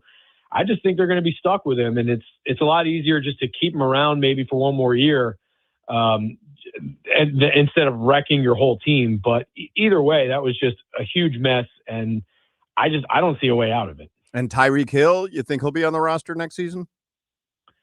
I don't have a good feel for that, to be honest. Yeah. I'm sure he would rather go somewhere else. Assuming he wants to win and wants to play. Is there a market for him, do you think? Like, would teams, like, he's coming off an injury, didn't have the most productive. Well, actually, he was fairly productive. I don't know. Is there a huge market for him? Is he still looked upon as one of the top receivers out there? I think there will definitely be a market for him. I think the Chiefs would take him back. Yeah. They could use some speed. Someone will take Tyreek Hill. I don't know what his contract situation is. Like, I don't know if the Dolphins would have to trade him or they'd have to cut him or whatever. But Tyreek Hill, I'm not worried. He would have some interest next year. But, maybe he likes Miami. I know he's from there or he likes living down there and, no state income tax and all that thing. So maybe he's fine. But I imagine if he wants to win and put up some numbers, he wants to go somewhere else. And Ben, if they have to bring in a quarterback, I've heard Malik Willis with the Green Bay connection, Kirk Cousins. I heard he's out of Atlanta. Like, there's a lot of names out there.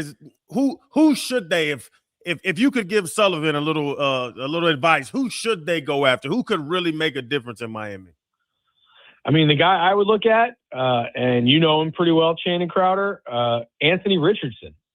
He's only $5 million. I think the Colts are probably going to want to give him a fresh start because they're going to re-sign Daniel Jones to be their starting quarterback. He's only 24 years old. He only costs you $5 million. You're going to need a cheap quarterback because Tua costs you so much either way. I like Anthony Richardson either for the Dolphins, for the Jets, maybe for the Cardinals. He's an intriguing guy with incredible skills and obviously is very raw. But, the other guy would be Mac Jones. Maybe they can swing a trade for Mac Jones. Oh, God, no. I know the 49ers are saying they don't want to trade him, but he's only $3.5 million next year. And he's in the same offensive scheme. The Dolphins are going to run Kyle Shanahan's offense, so he probably would know the scheme there. So, Anthony Richardson, Mac Jones, like those are some of the cheap, maybe Justin Fields. You're going to need a cheap quarterback to get you through the season. I've asked you before about Anthony Richardson. You don't like him, Crowder. I think that I'd love to watch a quarterback who can run finally, so that would be fun, but he's also got an injury history. And do we want to do that again? Yeah, injury history, and I've just being at Florida, the offense was very limited, and then with the Colts, it was very limited. Are they limiting him, or is he limited? Is my question about him. I'm a Gator, Ben. That's what you're bringing up. I love the Gators, but Anthony Richardson I don't know if he can ever be a face of a franchise. Well, we'll see. And leadership, was kind of an issue for him in Indianapolis. He tapped out of the game at one point, yeah, and his teammates didn't like that, but. He's a young guy. Like I said, he's only 24 years old, and he's a beast. I mean, he is a big guy with a big arm and can run. And you go back to his rookie season, he only played 4 games, and it was kind of Tebow-like. His numbers weren't great, but in the fourth quarter, man, he was dragging his team up and down the field and winning games. And I still think there's a lot to work with there. So, and the fact that he's only $5 million, it's the last year of his rookie contract, so it's not a big investment. If I'm the Dolphins, that's where I would look first. Hey, Ben, hilarious. We joked about this on the show. I've seen defensive tackles ask for a couple plays. I've seen receivers say, hey, running backs, hey, man, give me a couple snaps. I'm tired. I've never seen a quarterback in my life say, I'm tired. Let me get a couple snaps. I said, what? Hell? No, I wanted to text him. Right. Don't do that. Don't do that. Well, especially because a quarterback, you can take a play off, by calling a handoff or whatever. So Right. that was a bad look for Yeah. Richardson. But he's a young guy, Yeah. So I wouldn't crush him for that. Man, this Italian goalie made such an incredible save at the end of this first period. Did you see that, Jimmy? That was ridiculous. I thought it hit the was post. ridiculous. I mean, it was an open look for Team USA, and she looked like Sergei Bobrovsky out there. It was unbelievable. So the first period ends, and USA women leading Italy 1-0, which is great for the country, not great for my over 9.5. I'm really going to need a flurry of goals in the next 2 periods. Yeah. All right, Ben Volen from the Boston Globe. We always appreciate your time, Ben. Did you have fun out in Santa Clara? They do a good job hosting the Super Bowl? Yeah, it's okay. It's mostly in downtown San Francisco, which a beautiful city, but not where they put all the hotels are in downtown, which is kind of not the best part of town to be in. So it was, Crowder was there. Crowder said there were a lot of feces from where he was walking. So this is my second Super Bowl. I'll leave you guys with this. This is my second Super Bowl in San Francisco. The first one was Broncos over Panthers. My impression, my takeaway from the first time 11 years ago was San Francisco is the only city where you're going to find poop on the sidewalk and hypodermic needles everywhere, and it was dirty. This time, my lasting image, right outside the Media Hotel on Monday before I left, I saw a dead body. So, oh my God, there was a guy on the ground being resuscitated by first responders, and I stood and watched for 15 minutes, and he was dead. So that's the full San Francisco experience for you. Hey, Ben, meet me in San Fran next weekend, brother. We hang out a little bit. Ben Volen from the Boston Globe. Thanks, Ben. All right, thanks, guys. There you go, Ben Volen. 4 o'clock hour is coming up. We're going to talk with Mike Wallace in the 4 o'clock hour. Low testosterone is a real issue for many men. It can lead to poor sleep and low energy, brain fog, a reduced sex drive, can make it difficult to stay in shape as well. And as we all know, a healthy body plays a major role in overall health and well-being. And that's why I talk about Atlantic Men's Clinic. I've been getting a testosterone shot once a week at Atlantic Men's Clinic for over a year now. I am legit thrilled. I always say it. I wish I had started it sooner. If you're feeling sluggish, you just don't feel like you used to feel, I highly recommend testosterone treatments at Atlantic Men's Clinic. But more than that, Atlantic Men's Clinic can help men lose weight, support metabolism, improve gains in the gym, and more with 4 targeted body composition plans featuring GH peptides, NAD+, GLP-1, PDA, and more.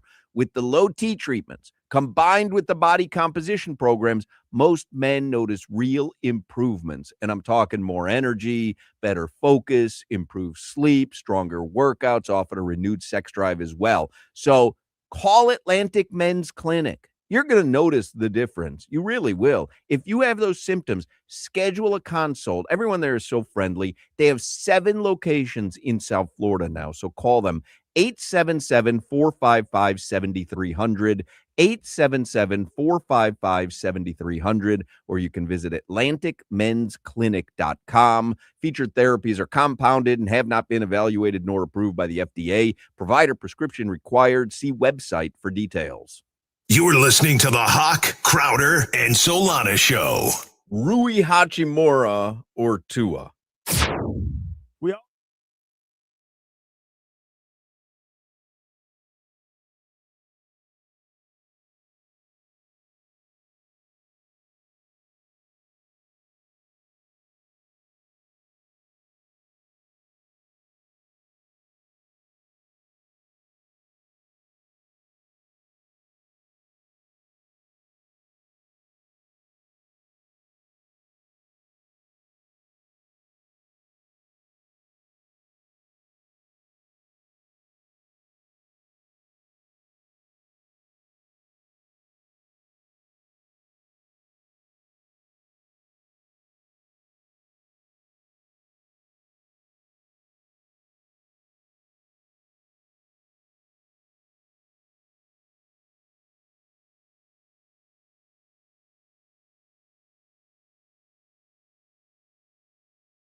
Four p.m. and we back on the clock, so don't get cutesy. Dog lead the station unlocked. We got the sports talk and the drama to make sure the T-clock. WQAM is the Avengers with no weak spot. For Joe Rose, Woody Bo, Omar and Moore, Tobin and Leroy giving boosters galore. Yeah, for 2 to 6 is reserved for 3 legends. The captains of America, not no Chris Evans. For Spritz to McRibs and calling out game scores. Hotman, Crowder, Solana, get ready for some more. And we are ready for some more. 4 o'clock hour. Ready for some more women's Olympic hockey. Second period will be getting underway soon. Mike Wallace is going to join us this hour. We'll talk a little NBA with him. I'll start with the stock market report that's sponsored by Anna Joran Levine Accident Attorneys. Call 1-800-747-FREE, 1-800-747-3733. Very little action on Wall Street today. Dow Jones up 48 points, which is about 0.1%. S&P 500 up 3 points. That's about 0.5%. And the Nasdaq down 50 points, which is down 0.2%. So not much action, and it won't be open on Monday, President's Day. We won't be here on Monday either. Josh Appel will be filling in for us along with Dan Day, and everyone enjoy a nice 3-day weekend, although we still have a couple hours left on today's program. There is a little bit of NFL breaking news that is not interesting to anybody but us, or I guess Giants fans. But the New York Giants have announced they have hired Dawn Aponte as their vice president of football operations and strategy. So Dawn is cool. I know Dawn. Yeah, she had a nice little tenure with the Miami Dolphins, and then went on for league business. She was a bigwig with the league itself. Yep. At every Super Bowl, you'll go to like the NFL parties, the player association parties, and all. Dawn's always there, and she's real cool. She's a cool lady. She looks mean, but if you talk to her, she's a cool lady. She's sharp. Yeah. Yeah. She her IQ triples mine. No score in the women's hockey game right now in the second period. I mean, 1-0 USA, but there's been no scoring in the first minute of the second period. I gotta warn you, Hawk. I went and I have 2 poles out where the house we're in is right on this little bay, and I got 2 poles in the water with the drag loose. If you see a little something, you fly over there and go get yourself your fish. Okay, if something hits this pole, but if it does and I leave, I'm gonna bring the fish back up and let y'all see it. But I can see my poles right now. How is that fun? Like to fish, but you're not even holding the fishing pole. Like I just don't understand the enjoyment of that. I'm sitting in the kitchen. I'm watching through the window on the dock. There's a dock with pole holders, and you just watch the pole. And if the pole bends over and starts hitting, you go grab it, you reel the fish in, you land the fish, and now you've caught a fish while I'm fishing and working at the same time. You didn't do anything, is my point. I baited the hook. I threw it out. I put it in the pole. What are we doing there? So you put a little piece of Wonder Bread on the fish hook? I put a shrimp on the hook. I threw it out in the water, and now I'm just watching the pole to wait and see if something grabs it. I don't understand. I just don't understand the enjoyment of that. I invited you now probably 3 dozen times. Well, I can understand the enjoyment of fishing itself when you're holding the pole and you feel a little something, but like I think USA just scored. USA just scored. Give me a little something there, Jimmy. Come on. Can we get to 10 goals? Wow. All right, that's enough. But USA women lead Italy 2-0 now in the second period. Got to get to 10 goals. I need 10 goals total, and I'll be able to cash that ticket. Looking rough for you, Hawk. Let's do 15 minutes of heat, and Mike Wallace is going to join us in the next segment, so we'll really talk with him. But it's brought to you by Doral Kia, home of the Pricito, our lowest price. Visit them at Doral Kia or DoralKia.com. I was just going to give you a couple of prop bets for All-Star Weekend on the Hard Rock app, in case you wanted a little bit of action for Rising Stars tonight or the Slam Dunk contest. You have any interest in watching the Slam Dunk or the 3-point contest? I will. A 3-point. I want to see what a man that cannot run if he can still shoot. If Dame wins it, that would be amazing. So he's almost the favorite. The favorite is Con Canoopel. And I know Solana says Knipple, but I believe it's Con Canoopel. He's the favorite at plus 260. Dame Lillard is next at plus 450. Jamal Murray plus 575. Tyrese Maxey plus 650. Devin Booker plus 650. Donovan Mitchell plus 650. The Heat's Norman Powell plus 850. And Bobby Portis plus 1,200. I would bet Bobby Portis if he could shoot all the threes from the corner, because he is a marksman from the corner. But the fact that there's only 2 racks in the corners, I'm not betting Bobby Portis. I might take a flyer on Powell. How do you like this handicapping, Hawk? All these other guys are preparing to come over top or underneath pick and rolls. They have to worry about schematics. Dame could have literally shot threes from those 5 positions for the last 4 months. All he could do is just stand there and shoot threes for months and months and months on end. So he has it locked in. I think I'm going to bet Dame. I'm going to put the money on Dame. So all he can concentrate on, all he needs to concentrate on is shooting threes, because he's not playing basketball.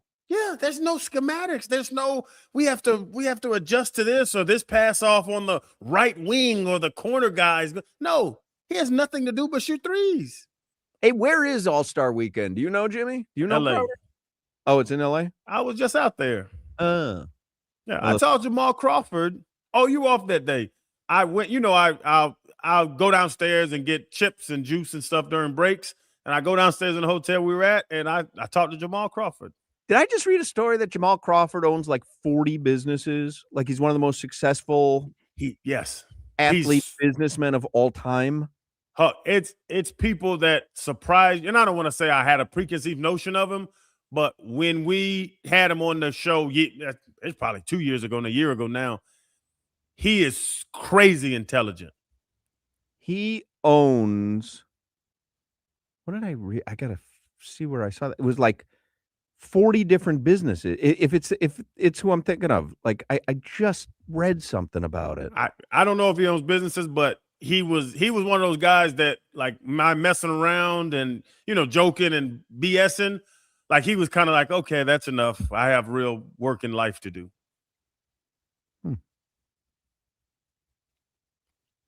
I'm looking for that article that I saw. Anyway, there's your 15 minutes of Heat. We're really going to talk some Heat and NBA with Mike Wallace in the next segment. Give you headlines brought to you by Doral Hyundai, home of the Pricito, our lowest price. Visit them at Doral Hyundai or DoralHyundai.com. USA women lead Italy 2-0 right now in the second period Olympic hockey.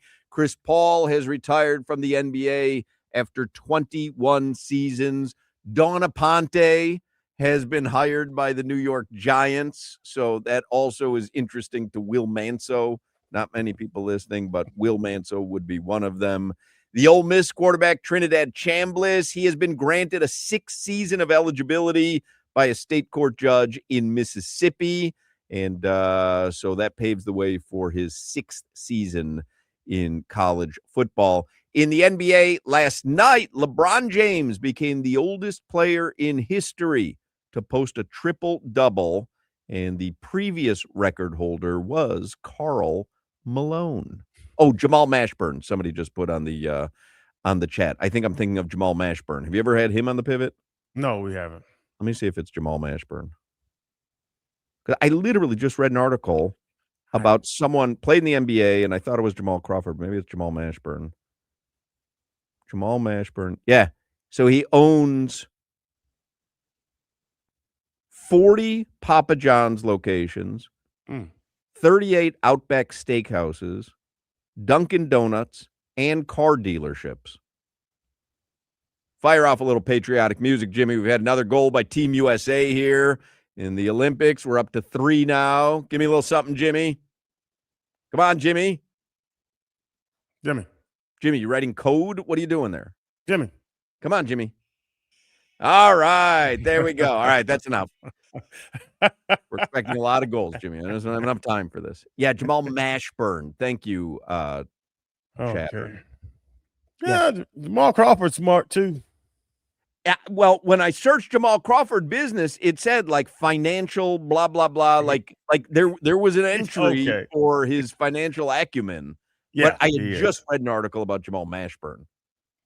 I own a golf cart and a four-wheeler. Italy has taken a timeout, by the way. Getting a mouthful by the head coach. He is pissed. We need a break. Tonight, you've got the NBA All-Star Celebrity Game at 7 p.m. on ESPN. That's where Shams Charania is playing. They were showing some Shams training highlights on ESPN while we were talking to Ben Volen. You're expecting nothing from Shams. Garbage Dino. Garbage. I Who's want the to guy have that a side bet with you on Shams. I think Shams puts up a triple-double. like Rich Eisen running the 40? It was another guy that ran the 40 that ran like he was an Darren infant. Ravel. Darren Ravel looked like He was an infant. he looked like the pizza guy from Something About Mary. Where are your canes? I love to see people that cover sports try to do them. And I don't know why you're on this Shams as a baller thing. I think he's going to be ridiculously bad. He looks good in the training stuff that I've seen. Fuck. I'm telling Watch. you. See who else. Glorilla has more points than Shams Charania. Does Keegan Michael Key outscore Shams? Yes. He's tall. Jeremy Lin will. Yeah. Mustard? Mustard. I don't know. I still don't know who Mustard is. I don't know. I can't say. I know who he is. I couldn't pick him out of a lineup of two. Well, that's let's see if I recognize anybody else here. Oh, Taco Fall. Taco Fall better not play hard because he's 7'7". Yeah, not a lot of people I know. Glorilla. I'm on Ross St. Brown. He's a crazy athlete. Anyway, that's tonight, 7 o'clock. Then Rising Stars tonight. Kalel Ware will be playing in that game. Rising Stars tonight, 9 p.m. on Peacock, and Matas Buzelis also in that game. 4-0. Did I miss another goal, Jimmy? I think I missed it too. All right, well, fire off something patriotic. 4-0 now, USA women over Italy. That timeout didn't work for Italy. All right, that's enough of that. Keep them coming, Team USA. Keep them coming. Keep them coming. Tomorrow is All-Star Saturday night. That's on NBC and Peacock. You have the three-point contest, you have the Shooting Stars contest, and you have the Slam Dunk contest. Norman Powell in the three-point contest, Keyshawn Johnson in the Slam Dunk contest. Sunday is the actual All-Star game. It is USA Stars versus International Stars, and Norman Powell is the lone Miami Heat participant. Tonight in Coral Gables, Miami Hurricanes baseball gets underway. They host a 3-game series against Lehigh at Alex Rodriguez Park at Mark Light Field. First pitch is 7 p.m. tonight. And if you go there tonight, you get a 2026 schedule magnet and a 2026 schedule poster. You get yourself a Mark Light shake. I mean, the time of your life in Coral Gables tonight as the baseball team tries to get to the College World Series in Omaha.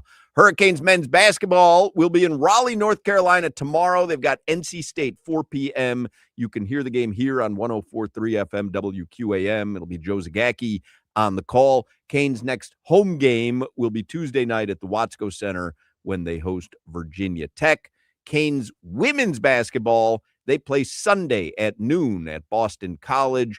Their next home game is Thursday the 19th when they host Stanford at the Watsco Center.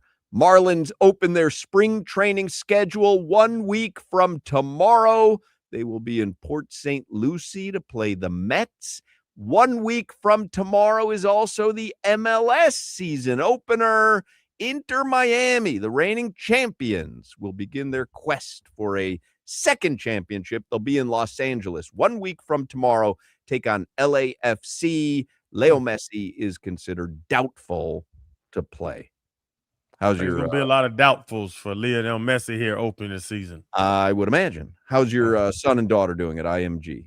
Any? I saw some pictures of little Chan in his baseball uni. Look good. Looks like a He player. went 2 for 3 this morning. Hit a big double down the line and left. Got his team on base and So this morning, so they play all day at IMG, like all day, every day. This is the crazy thing. Like you look at kids sports and it's like, okay, they have to play every night on a weekday because it's, because they have school. The school is structured around the sport. So baseball is from 8 a.m. to noon. So they can play a game at 9:45 and get to class by 12:30, where normal kids can't do stuff like that. That's why you see all the dudes that like Zach Edey, they have a big list of guys on the wall that went to IMG because of the fact that they can literally play their sport 8 hours a day. And it's like, hey, sport, do 3 classes, and then go back to playing sports, then go to bed, wake up, do more sports, couple more classes, then do sports again. And your daughter and son are loving it? Yes, they love it. They're not oversported?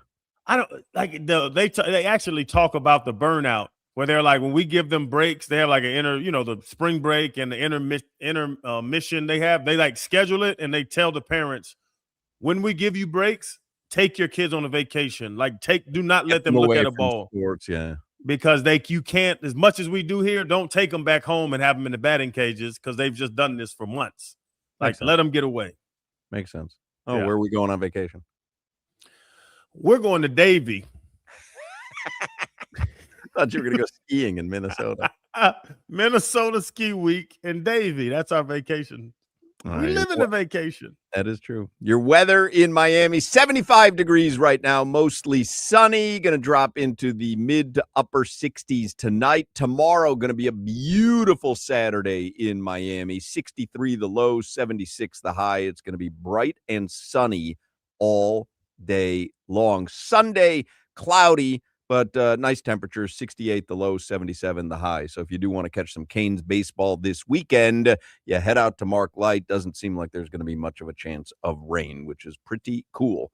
Mike Wallace going to talk some NBA with us in the next segment. In Miami, we go to the beach for a little solcito, dance the day away with a little salsita. And when we want a low price, we know you always pay less with your Pricito at Doral Hyundai. Take advantage of a Pricito now on all your favorite new Hyundai models like a Tucson, Elantra, Santa Fe, Ioniq, Palisade, and more, all with owner assurance, America's best warranty, 10 years, 100,000 miles, and Hyundai complimentary maintenance as well. So don't miss your chance to save on a new Hyundai with easy financing, fast service, and the best value for your money, because you always pay less with your Pricito at Doral Hyundai. Visit them at Doral Hyundai or DoralHyundai.com.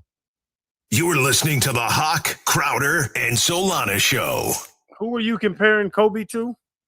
Josh Giddey. Go.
It's been a minute since we've heard Smooth Operator from Sade, but that means our friend Mike Wallace is on the line, because I had even said to Jimmy, hey, play something patriotic coming back because USA scored another goal. 5-0 right now, USA over Italy in women's hockey. I've got over 9.5 goals, so I need 5 more goals. There's about 4 minutes left in the second period, so. Well, you got a chance, but yeah, I got a chance. They've at least made a little, because it was a very low scoring first period, but much better here in the second period. So see if they can continue doing it. But I said to Jimmy, come back, play something patriotic because they scored again. He's like, no, man, Mike Wallace on the line. We got to go Smooth Operator. And I said, you're right, Jimmy. It's 100% correct. you got to tighten up. Yeah, you gotta. Hey, goalie. Defensively, we have to tighten. Mike Wallace is on the Toyota of Hollywood hotline. He has covered the NBA for a long time. He's a senior editor, contributor, analyst for Grind City Media at Grizzlies.com. Probably over a decade by now, right, Mike? You've been there for a long time in Memphis. Hey, yeah, it's been 10 years, man. It's Wow. been 10 years here. I was in Miami 12 years, and man, that's 22 years of my life, man. that just went by just like that. Crazy. Good to talk to you I again, know. by the way. It's been a minute. It's always good to talk to you. Yes, it has, man. Yes, it has. I'm glad to be on with you guys. I always say I miss you guys, man. I'm seeing you guys both doing big things and great things. Channing used to be light-skinned, right? He used to be ashy and light-skinned. Now he's not ashy anymore. He's and he's olive. He's olive and salmon complexion now because he's so big time now. You know what I mean? Yeah. And I got this $20,000 teeth that helped a lot. I got his smile fixed and everything. You get boy. that money, you get the followers, you get the fame all of a sudden. Yeah. Yeah. So, hey, Mike, we thought kind of leading up to the trade deadline that Miami might end up with Ja Morant. Was that ever close, do you know, or was that just us and fans kind of making something that wasn't really there? No, it was close. It was definitely on the table. It was probably one of the more long-standing deals that was on the table, and it just came down from a matter of who was going to blink first and request what and be willing to walk away with what they wanted. And again, I'm not speaking from the Grizzlies front office because I work for the Grizzlies, but I also have been an independent reporter for half of my career, man, and things that are floating around out there is that, Memphis wanted, some kind of combination of Jaquez and Kel'el Ware in order to take back the Rozier money. Miami was reluctant, even though it seems like Spoelstra treats Kel'el Ware like Hassan Whiteside. He totally does. but he definitely they value him. And, not to say that they don't value Jaquez, but it just didn't work out, and they'll revisit it, this summer. And cooler heads may prevail in the summertime when the market opens up again. And Mike, where is Ja? Because at one point years ago, Ja was going to be the next. Ja was going to be the Anthony Edwards. Ja was going to, he has the shoe deals, but he was going to be the face of the league. I don't know if it was legal stuff got involved or whatever, but he's not there anymore. It's not the Ja Morant show anymore. Where does he sit now with his career and his future? Man, he's definitely at a crossroads right now, man. And it's you said he was supposed to be the next Anthony Edwards. He was actually before Anthony Edwards. Yeah. It was Ja that was on top when they beat the Minnesota Timberwolves during Anthony Edwards' first or second year in the league. And Anthony Edwards kind of usurped Ja Morant in that category. And right now, man, to go from where he was, Rookie of the Year, year 1, Most Improved Player in the League, year 2, All NBA, year 2, back-to-back 50-win teams as the youngest up-and-coming team in the league. And then to go from that to basically burying yourself in Nike Tech sweats on the second row of your bench because your team didn't trade you and there's no plan to play you right now. That's a long fall off, man. And we've seen it happen right before our eyes. And it's tough. It's tough. And Ja's responsible for a lot of this, his business decisions on and off the floor, the people around him and the organization too. Like the Grizzlies aren't, they shouldn't be held it's partly on the Grizzlies too for the management of Ja Morant. Both sides have come up well short of what was expected. And right now, you're just trying to get to the end of this season and see what the next steps are for Ja. Has been a pretty wild fall off, man. The other guy that we were focusing on come trade deadline was Giannis. Obviously, there were a few teams that were focusing on him, and Miami Heat fans thought that there might be a possibility there. That didn't happen. Do you think Giannis gets moved in the offseason, or do you think he actually sticks around in Milwaukee for the remainder of his career? I think what Milwaukee did by not trading him was buy themselves another asset cycle. And by that, I mean, we got to see how the playoffs and the finals work out, right? So if there's an up-and-coming team that jumps up and surprisingly wins an NBA championship, or there's somebody like Detroit that does it or something like that, then Milwaukee feels like we're not that far, right? Let's just make another move or two and see if we can reset it, come back after the summer and go. You also get to see where the lottery falls. If Milwaukee gets a top 4 pick, and then you say, okay, can we pair Giannis with another young player and then still make a trade to bring in a Ja Morant or somebody else who falls out of favor between now and the end of this season, then they feel like they can reset around Giannis. But short of all of those things, Giannis will be back out there saying, hey, I don't know if we can win here anymore, and it might be time to make a move. And Miami's always going to be in the discussions. Pat Riley, Andy Ellisberg, that front office, those guys are always going to be in the room, on the phones, on FaceTime with any team that has a star like that who's disgruntled or finding a way out. And it's just a matter of, can Miami give up enough or have enough to make the deal happen? And it's been a long time since Pat Riley, had the big six and slammed down the domino. But I still don't count him out, man, as long as he's in the fight. And Mike, has Milwaukee let Giannis down? I know he's MVP. I know he has a ring, but we looked it up a couple weeks ago. His best teammate ever was Chris Middleton. Have they let him down, even though they had success? Have they let him down just getting Chris Middleton to be his best running mate? Man, Crowder, why you shooting strays at Middleton, man? Because he has third grader teeth, and I don't like him. That's like saying, man. How can we blame Channing for not winning a Super Bowl, man, when his best quarterback was Chris Leach? Yeah. Chris wasn't that good, right? Yeah. But yeah, it's true. It's true. But they won a championship with that team, and they had, Lopez was in his prime. Middleton was an all-star level player.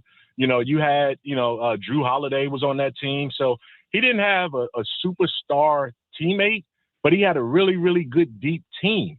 And sometimes you got to build it that way, from that standpoint. A lot of people can look around when Jimmy Butler led the Heat to the finals against Denver. You look around and they could say, hey, his best teammate was Bam Adebayo, who really didn't blossom all the way yet, right? And Bam has hit a plateau a little bit, but he still got them to the finals. So that's enough. I think Milwaukee did everything they could as a small market. They brought in coach after coach. Remember, one of the coaches they fired was Griffith, who was 30-13 when they fired him because he couldn't really get through to Giannis and that team. So, they've had Jason Kidd, they had Adrian Griffin, they had Doc Rivers. They've turned over coaches. The front office is flipped. His supporting cast is flipped. They've done everything they can, short of somebody recruited to Milwaukee. They tried to get Dame Lillard, and that didn't work out. So they've done what they could. It just hasn't been enough to keep them at the top. USA scored another goal, by the way, 6-0 right now. Women lead Italy. About a minute left in the second period. We talk about, did Milwaukee fail Giannis, even though they have a championship? Is there a point, do you think, we've started to have this conversation, where Bam requests a trade, where he says, you know what, I can't get anything done here. My window's going to close at some point. And while Jimmy Butler, that was a fun era for some of it, like, we're just devoid of that big name. I've got Tyler Hero, Norman Powell, no shade there, but like, I need to go somewhere that I can win. Yeah, that. You know what? It's tough for me to think that, just because I've never seen that happen from a guy that Miami, basically raised. Yeah. Dwayne didn't request a trade out officially until they got all the way at the very end. and that was over money more so than not being able to get enough done. Anybody that Miami is drafted and raised into an all-star level player, I haven't seen them say, "Get me out of here." And you got to be careful, man. And that's the one thing that when you go to Miami from another team, you realize they're at a different level in terms of culture, in terms of expectation, in terms of conditioning, mental, support, physical support, class, all of those things. When Miami is all you better be careful asking to get up out of there, because the grass definitely won't be greener in 99 out of 100 other % of the times with some of these other teams. So I can't imagine Bam getting there to that point, but who knows? He's a modern athlete now, and the game has changed in terms of how these athletes feel about themselves and what their window is. And I'm not saying he will never say I'm tired of Miami, but I'm just saying it will be hard for me to see that from the outside looking in. And Mike Hoch said no shade. I'm going to preface this by saying this is shade. Tyler Hero is not a max player, is he? He's going to want this money from somebody. No. Is Tyler going to be able to get somebody to give him $250 million? No. Number one, durability has been a question. And I am sort of a resident expert on this subject because I'm in the organization that deals with a player who's in that same kind of realm, right? Except Ja. I think Ja has been more accomplished than Hero, even though Hero got further as a team than Ja has ever gotten. But in terms of their individual brand, Ja is probably far more elevated than Tyler is. And if you're not available for your team, it's hard for you to command that kind of money. If you haven't been the best player on a run that took your team much further than what they were supposed to go or what it could have gone without you, it's hard to command that. All it takes is one team, having said all of those things. All it takes is one. But, again, Tyler Hero on the open market, if free agency was wide open, he would not get a max contract. Now, if you talk about sign and trade and he's included with some other assets so the money can work out, he might benefit from that. But again, I respect Tyler Hero. I think he's talented, but I don't even know if he's a top 5 shooting guard in the Eastern Conference in terms of where he ranks in terms of durability and statistical production. He's got to work on himself. He's got to work on his health, and he's got to get back to that level that he flashed coming out of the bubble and a couple of years after that. But we haven't seen that version of him in a long time. Let me just ask you a couple of things before we run out of time with you, since we're at the halfway point, technically.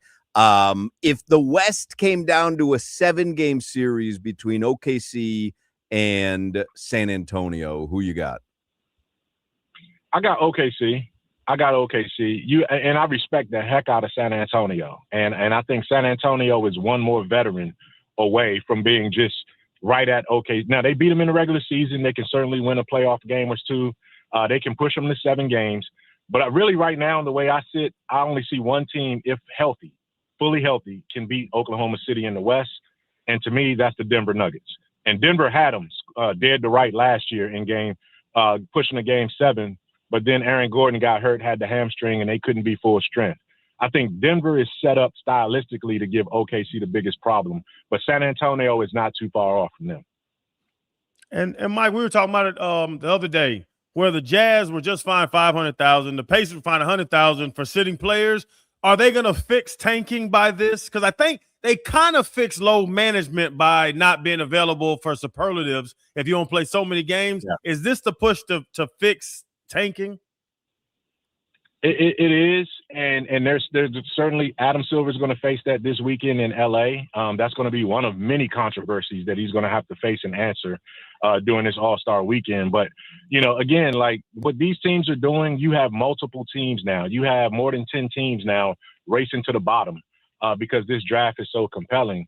But it also is bringing into question the integrity of the competition at the NBA. This is not just about, the teams that are tanking and trying to increase their lottery odds. This is about the integrity of the playoff race, because a lot of these teams are going to be playing top 4 seeds or top 5 seed teams, right? And when it impacts a team that ends up winning the 4 seed and being able to host because 2 of their last 3 games are against teams that don't care anymore, then that's going to punish the middle ground teams. And you're going to have the entire league upset about that, right? If a tanking team is going to cost a contending team a playoff spot or 2, that's going to be a problem. So the league has to do something about that. they also, in one of the ways, and I say this real quick, man, my way is this. There's the repeater tax for teams that continually, spend too much money or spend beyond the apron and the second apron. There needs to be a repeater tax among lottery teams. You cannot win a top 4 lottery spot in consecutive years. You get 1 year to get in the top 4 based on your record and based on how the lottery plays out. If your ping pong balls come up and you get the number 2 pick the next year, then guess what? You are automatically default to 5th. And you can't finish top 4 in the lottery in back-to-back years. That's one way to help these teams de-incentivize these teams from trying to tank it coming down the stretch. Yeah, something has to be done. Utah, you've never seen it this blatant, right? Where they're resting starters who are having good games in the fourth quarter when they have a chance to win. It's wild that they're so blatant about it. It's wild, and again, I haven't seen a team like that get rewarded for it recently either. Like, what Utah is doing is egregious. Sacramento has been doing it for a while. Other teams, have been doing it more recently. The biggest case, and people tend to forget about this, was the process 76ers back in the day. How well did that work out? Not well. We're a decade and a half later, and they still haven't gotten to not only the Eastern Conference Finals, but let alone the NBA Finals. And Joel Embiid is on his last legs now. That didn't work, and everybody was so brilliant about the process, and that did not work for that team. So it doesn't work. A losing mentality, fosters losing results, and your culture never recovers from stuff like that. And did they fix the tank? I mean, not the tanking. Did they fix the load management thing with the superlative side of it? I don't think it mattered at all. They addressed it. I think addressing it and fixing it is a different layer. Addressing it, yes. Now these guys aren't getting these awards, and these awards tie into their contracts to a certain degree.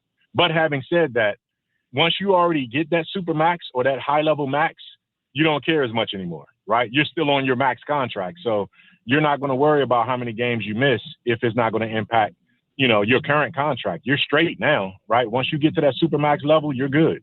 So why would they care about whether they miss 60, play in 62 games versus 68 games, right? When the 65 game benchmark is in play. It's a different league right now. You're seeing load management happen at the college level with these freshmen that are so high profile right now. And it's mind boggling. There's got to be a way to address it, but there's so much money tied into these guys. They're already millionaires by the time they hit the lottery. And again, it's money's not the object anymore. And we got to figure out another way to get the best competition level out of all of this. Millionaires by the time they get out of college in some cases, and it'll be more and more prevalent too. Yeah, it is wild. Changing landscape, man. Changing. You were so close, Crowder. Just about 20 years too late. Man, I wish I was 21. I was saying to Crowder earlier, because we saw that Trinidad Chambliss, gets his 6th year of eligibility in college football. I was saying to Crowder, back in his day, you fought to get out as early as you could so that you could make some money. And it is completely flipped. You're fighting to stay in as long as you can to make more money. Absolutely, man. And that's the case. I mean, think about it. Like, there are players that I can tell you this much right now, just being in Memphis. There are players on the University of Memphis's roster right now, Penny Hardaway's team, that are making more money than second rounders with the Memphis Grizzlies, right? Guys that are in this weekend's Rising Stars game, Jalen Wells, Cam Spencer, Cedric, like those guys. There are guys on Penny Hardaway's 12-12 underachieving Memphis State University team that are making more than second round picks with the Memphis Grizzlies right now. That tells you how the money is and how college is kind of risen up in that case. Mike, I was an All-American driving a Mitsubishi Diamante. That third gear was out, so I couldn't go over 28 miles per hour because then the gear would slip and I would start, warming the engine.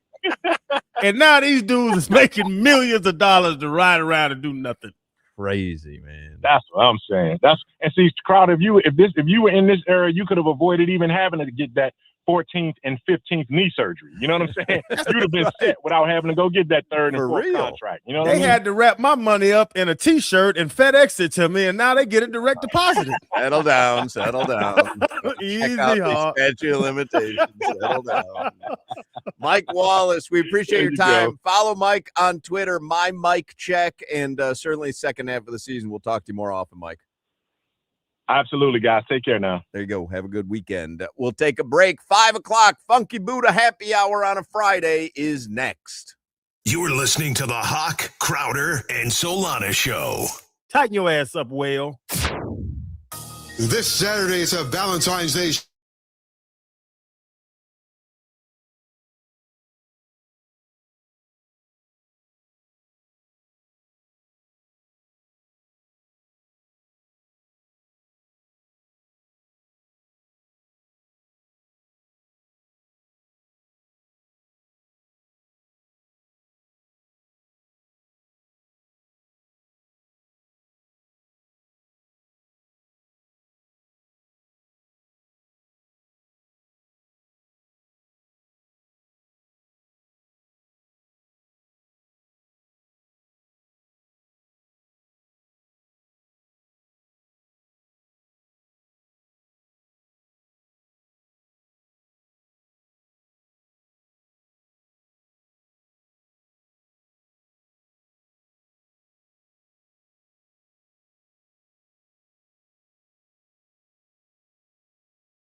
Let this play more.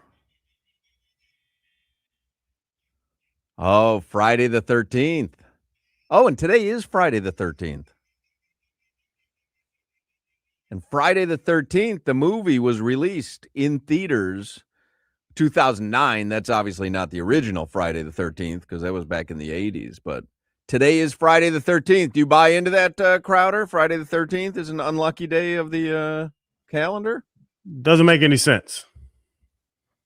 Well, if you're an Italian women's hockey player, it does. Down 6-0. It's not unlucky. I don't believe in luck. I don't believe in luck and all that.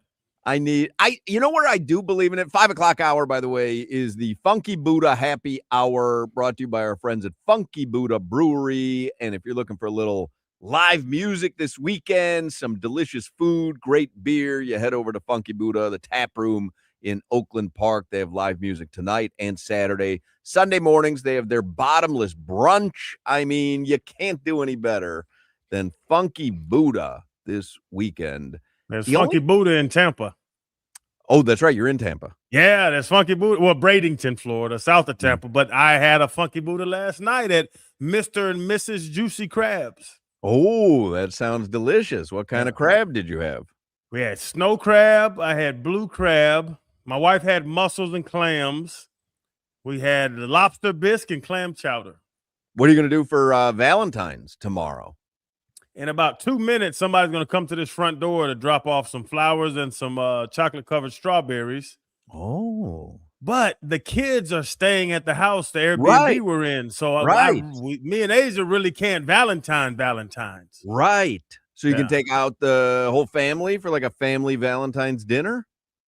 We'll probably will. That's not what I planned on, but we probably will. I had different plans, Hawk. Yeah, no, I understand. I went through that. Now I'm back to the era of having Valentine's. Yes. I'll watch your kids if you want, because I'm not doing anything anyway. Listen, one of us might as well have fun. After the show, shoot up to Tampa, pick up the kids, drive on back. We got action. The only place because I'm not normally a unlucky kind of thing, but I do believe it when it comes to gambling. How can you go on a heater sometimes? And I know it's random roulette, it's random, but don't you feel like there's certain times where luck is just going your way at that moment? I think it's chance. It is because it can't really exist, luck, but like, why, when you have a 1 in 36 chance of your number coming up, why does it happen 3 times in a row and then not for 85 times? Because it hasn't hit 85 times before that, and it's lining up. You know what? With the gambling, I'm with you because of the fact that you go on a heater and it's everything hits. You can't explain it. This team can't beat that team, and then they beat them and all that. So we get blessed. I believe in blessed more than luck because as an athlete, like, hey, Crowder, go cover Randy Moss. What lucky can happen to me? He's about to come up here and dunk on my head. Something lucky could happen, though. What? He just gets 80 yards and not 100? Like, I don't know what's going to happen there. Burst of wind, wind shear, a micro burst that just sends the football into your arms. Yeah, that's what happens. We've had, listen, I don't want to say anything negative about today's show because it's been a very good show. Mike Wallace is fun to talk NBA with, and Ben Volen is fun to talk NFL with. Clay Ferrero is going to be in the next segment. It's National Cheddar Day. We've been watching women's hockey since 3:00. I am so unfathomably bored by sports right now. I feel like we really had to grind out a Friday show. Does anyone feel that way? You could text it or put it on the chat. But like, I almost feel like apologizing for today's show because it's like there's no Panthers, there's no Heat, and I don't think either of them are really going to do much in the postseason anyway. I don't know if the Panthers will even get there. Football's over with. I don't know. This is so weird to have NBA All-Star break and an Olympic hockey break at the same time, right when the Super Bowl ends. That I just feel like it was a grind today. I do believe in arrogance, and I think our show was better than every other show that was on from 2 to 6 today. Oh, I'll agree with that. I don't even know if there's another show on. And the nation and the world. But it's just like, hey, there goes my edible pole? arrangement. I thought your fishing pole caught something. Hold on, there goes my edible arrangement. Go get your thing. Yeah, go get your stuff. I'll do headlines. I said the show was so boring that you can leave his camera up. I think it's funny to watch him. Said the show was boring, and he look at that. Crowder's getting his edible arrangements. Look at that. We can watch it on the video. It's on the YouTube stream. Somebody says you should apologize for today's show. I kind of did, but I don't think it was our fault. I just don't think there's much going on. Let's see. Crowder's walking back with the edible arrangement. Oh, look at that. Now, I noticed I was able to watch you the entire time on video. I noticed you didn't tip the delivery driver. No, that's his job. But he brought you the flowers and the chocolate. You wouldn't hand him a few bucks. Hey, man, thanks. No, I just believe in people doing their job. All right. I don't tip. I'm not going to tip Eric Spoelstra after a basketball game. Yeah, but he didn't deliver. He didn't hand deliver you something. He hand delivered me a win. I have 3 championships because of Spo. I loved all 3 of them, but I'm not going to tip him. All right, let's get. So what'd you get there? Nobody listening till Asia, but all right, I got something expensive. Yeah, well, I guess I got some roses, dozen roses, and a dozen chocolate covered strawberries. You're gonna give it to her tonight, or are you gonna put that somewhere and give it to her tomorrow on Valentine's? I'm gonna give it to her tonight. Yeah, because it's gonna be in the refrigerator, and she's gonna come home and say, "What's this red box?" And all right. I mean, because you could hide it somewhere. It has to be refrigerated as chocolate covered strawberries. You sure? You want to put the chocolate covered strawberries under a bush in the yard? Yeah, I think you could. You don't have to refrigerate strawberries, do you? It's chocolate covered. They're gonna melt and be nasty. Well, no. I mean, keep the air on in the house. Huck, melt. Hide chocolate covered strawberries in the closet. Yeah, why not? They're in a box. Strawberries have to be refrigerated. Are you sure? Yeah, I think so. Because the chocolate would melt if you let them out. But no, Jimmy, I'm with you, Jimmy. You could leave a chocolate bar out. You don't have to refrigerate a chocolate bar. Chocolate doesn't melt in a house. But a strawberry, your strawberries are kept in the pantry?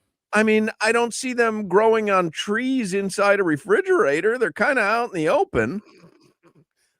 So you want me to put these strawberries covered in chocolate behind the dishwasher? Yes, they're not going to melt. When I get Lori chocolate-covered strawberries, she'll leave the box out for the week or so that she's eating them. They don't need to be refrigerated. They do need to be. No, they do not. Chocolate-covered strawberries could sit on the counter like crackers. Absolutely. No, that's silly. Why? That's crazy. That's not crazy. No, you're wrong on this one. Chocolate-covered strawberries can sit on the counter. Absolutely. Room temperature. That's not. They're cold right now. I'm touching them. Right, because the guy had them in his car or whatever. But yeah, you could leave them out on the counter. No. Absolutely. Strawberries by themselves can't be kept in a pantry. Let me ask Claude. It's my new AI. Ask Claude. Can you leave chocolate-covered strawberries on the porch? On your mind. Can you leave chocolate-covered strawberries out for a week on the counter? Nah, not really. Chocolate-covered strawberries will start getting moldy within a few days at room temperature because of the moisture in the berries. You'd probably want to eat them within a day or 2 for best quality. Oh, shut the hell up, Claude. Man, I fool with Claude. This guy doesn't know bleep. The dumbest AI. My man Claude. I like Claude. He's gonna teach you some very stuff. intelligent sounding, right? With that voice. Why does he have the British accent? Because it sounds more intelligent when it's got an English accent, doesn't it? Really does. Yeah. Sounds like more like a Nigel than a Claude. That's a valid point. I think you can probably like choose what voice setting you want. Because when I think of Claude, I think of the old Florida governor, Senator Claude Pepper. Like all old people did in the 80s. I'm Claude Pepper. Ticket Wizard can do a good Claude Pepper. I don't know why Claude strikes me as a convenience store worker. Claude was my board up, the Haitian sensation. Claude. You know Claude. I love Claude. Yeah. Call real Claude, because Claude will tell you strawberries can't be left on the damn counter. I want to give my Claude AI thing Claude, the Haitian sensations voice. Claude, if you're listening, I need you to record every word in the dictionary. All right, let me do a quick look at the headlines here, brought to you by Doral Hyundai, home of the Pricito, our lowest price. Visit them at Doral Hyundai or DoralHyundai.com. Chris Paul, he has retired after 21 NBA seasons. The USA women's hockey team leads Italy 6-0 with 10 minutes left in the third period right now. USA men's hockey plays again tomorrow. LeBron James posted a triple-double last night. Oldest player now in NBA history to ever put up a triple-double. The previous record holder was Karl Malone. Tonight, NBA All-Star Weekend. You've got the All-Star Celebrity Game at 7 p.m. You can watch it on ESPN. And then you've got the Rising Stars Challenge on Peacock beginning at 9 p.m. Khalil Ware will be representing the Heat on Tracy McGrady's team. Tomorrow, All-Star Saturday night, the three-point contest, the Shooting Stars contest, the Slam Dunk contest as well. Norman Powell from the Heat in the three-point contest.